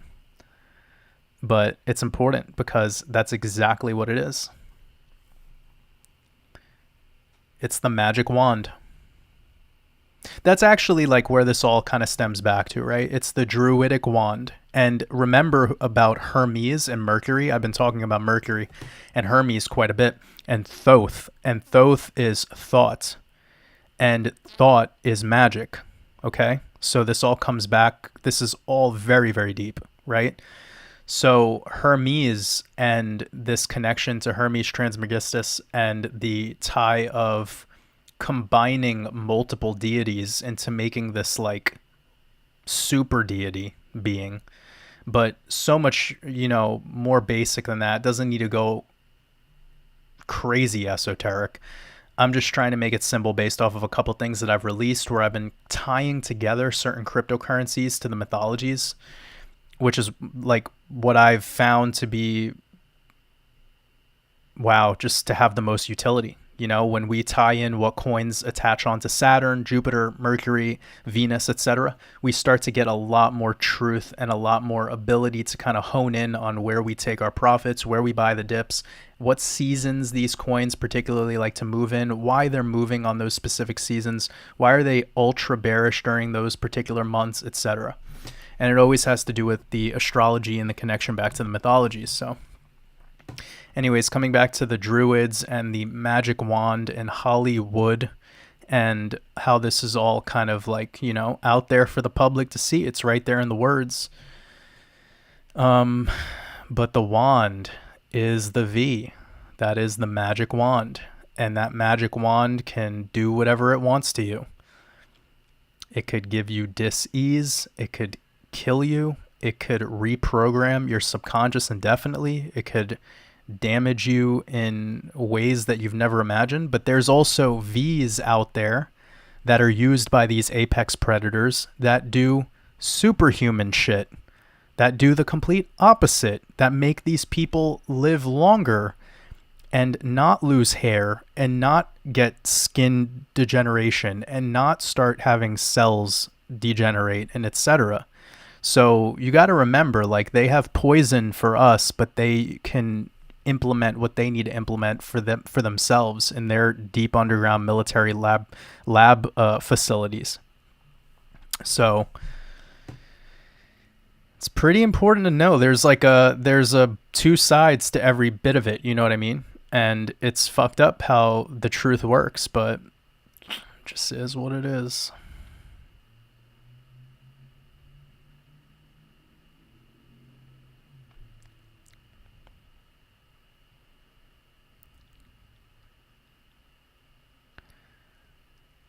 Ooh, let me move on. I'm trying to...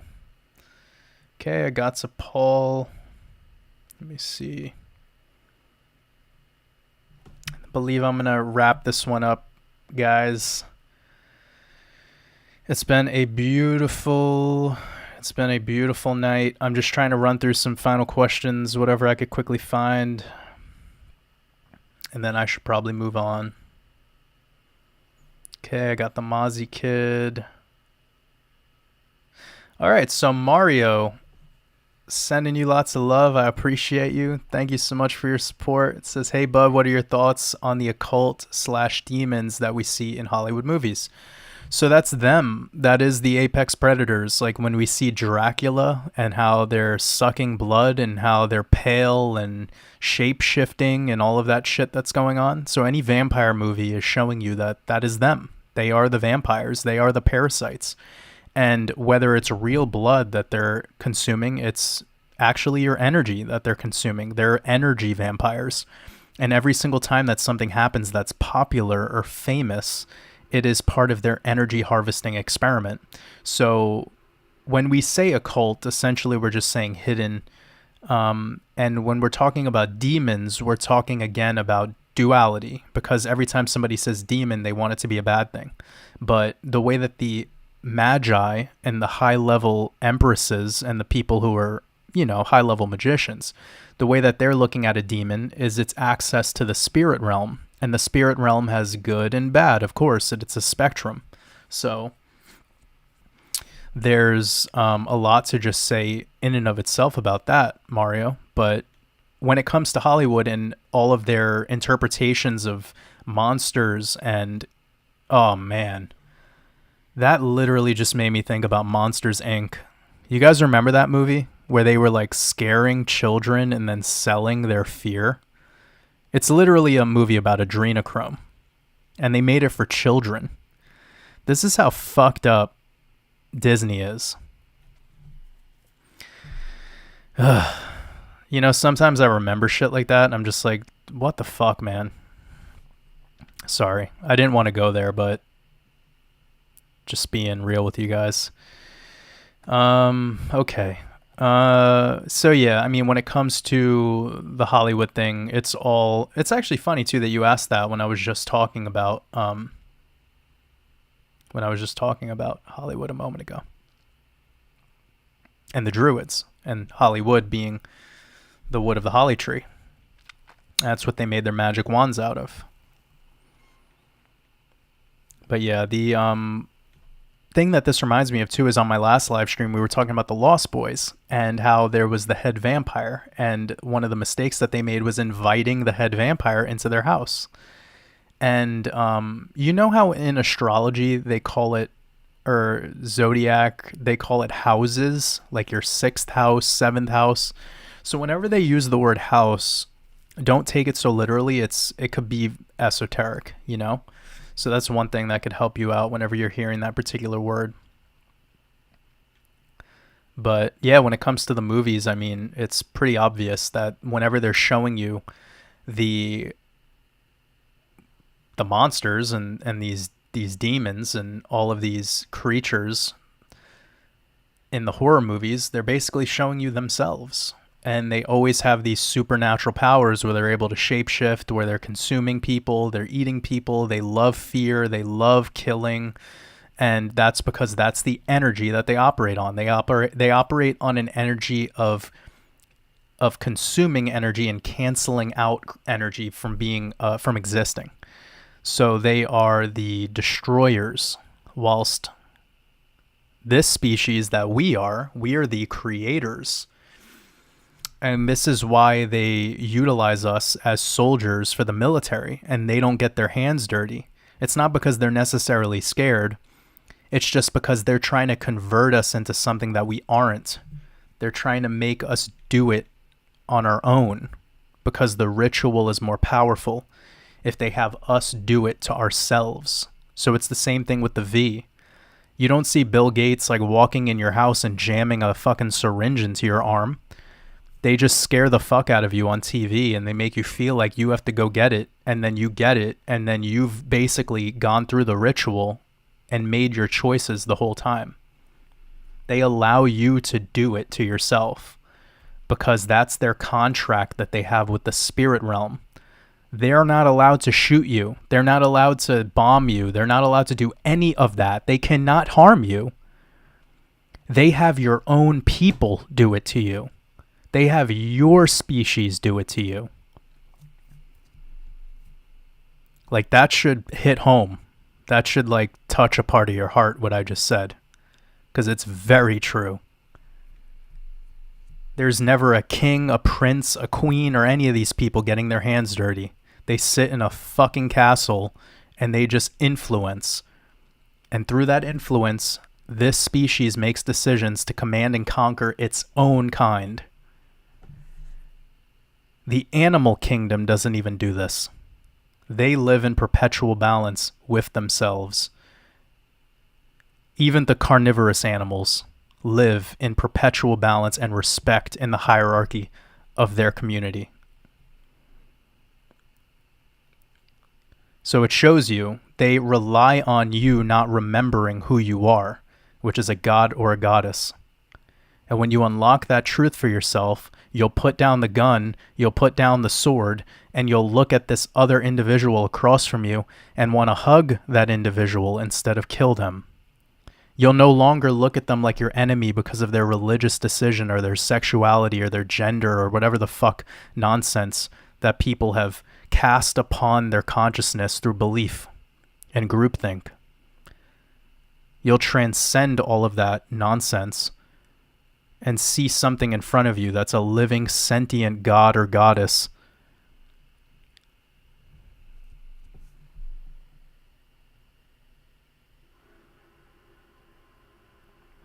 It took me some time to accept that these apex predators aren't doing anything besides influence. It really took a while, but finally, when I decided to see it for what it was, it made me look at things in a much different light.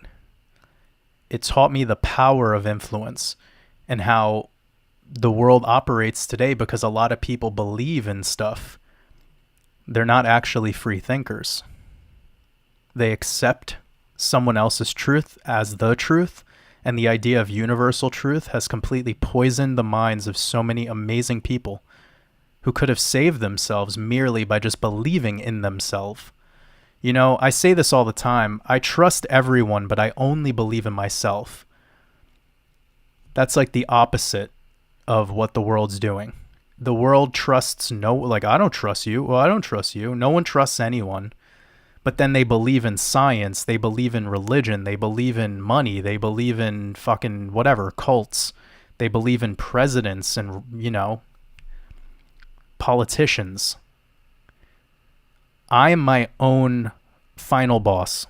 I'm my own king. I'm my own president. I believe in myself, but I trust everything. Because here's the thing. When you tap into manifestation and manifesting abundance, you need to trust everything to have abundance, okay? But you believe in yourself as the vessel that will hold and be the container for this abundance. That's a huge paradigm shift that I've had. Again, it's bringing in my energy and my attention to be focused on my purpose. I trust the process of the natural order of all things. If it doesn't go my way, then it was designed to go that way. Boo-hoo. This is the whole accepting failures. And instead of looking at failure as a negative thing, you say to yourself, all of my failures, all of my mistakes were my greatest decisions. You see what I'm doing here?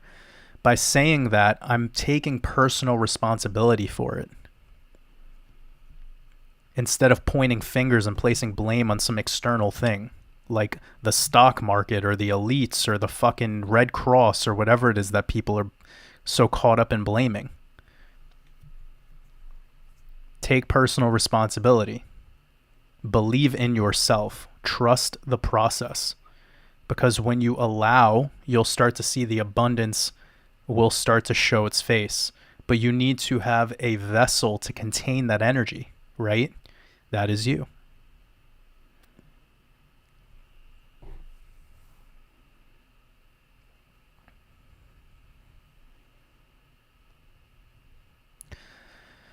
All right, I'm going to move through this. I just want to make sure I didn't miss any final super chats before the end. I have a lot of love for everyone who's hung out with us all night.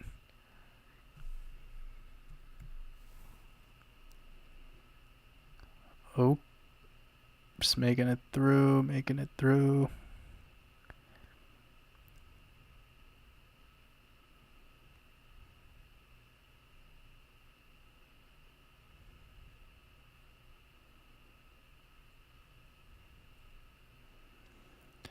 I hope everyone is having a beautiful night so far. It's great to see all the questions that we're getting. I feel like I just want to do live streams from now on. Like this is really the vibe. I love doing this weekly live stream with everyone.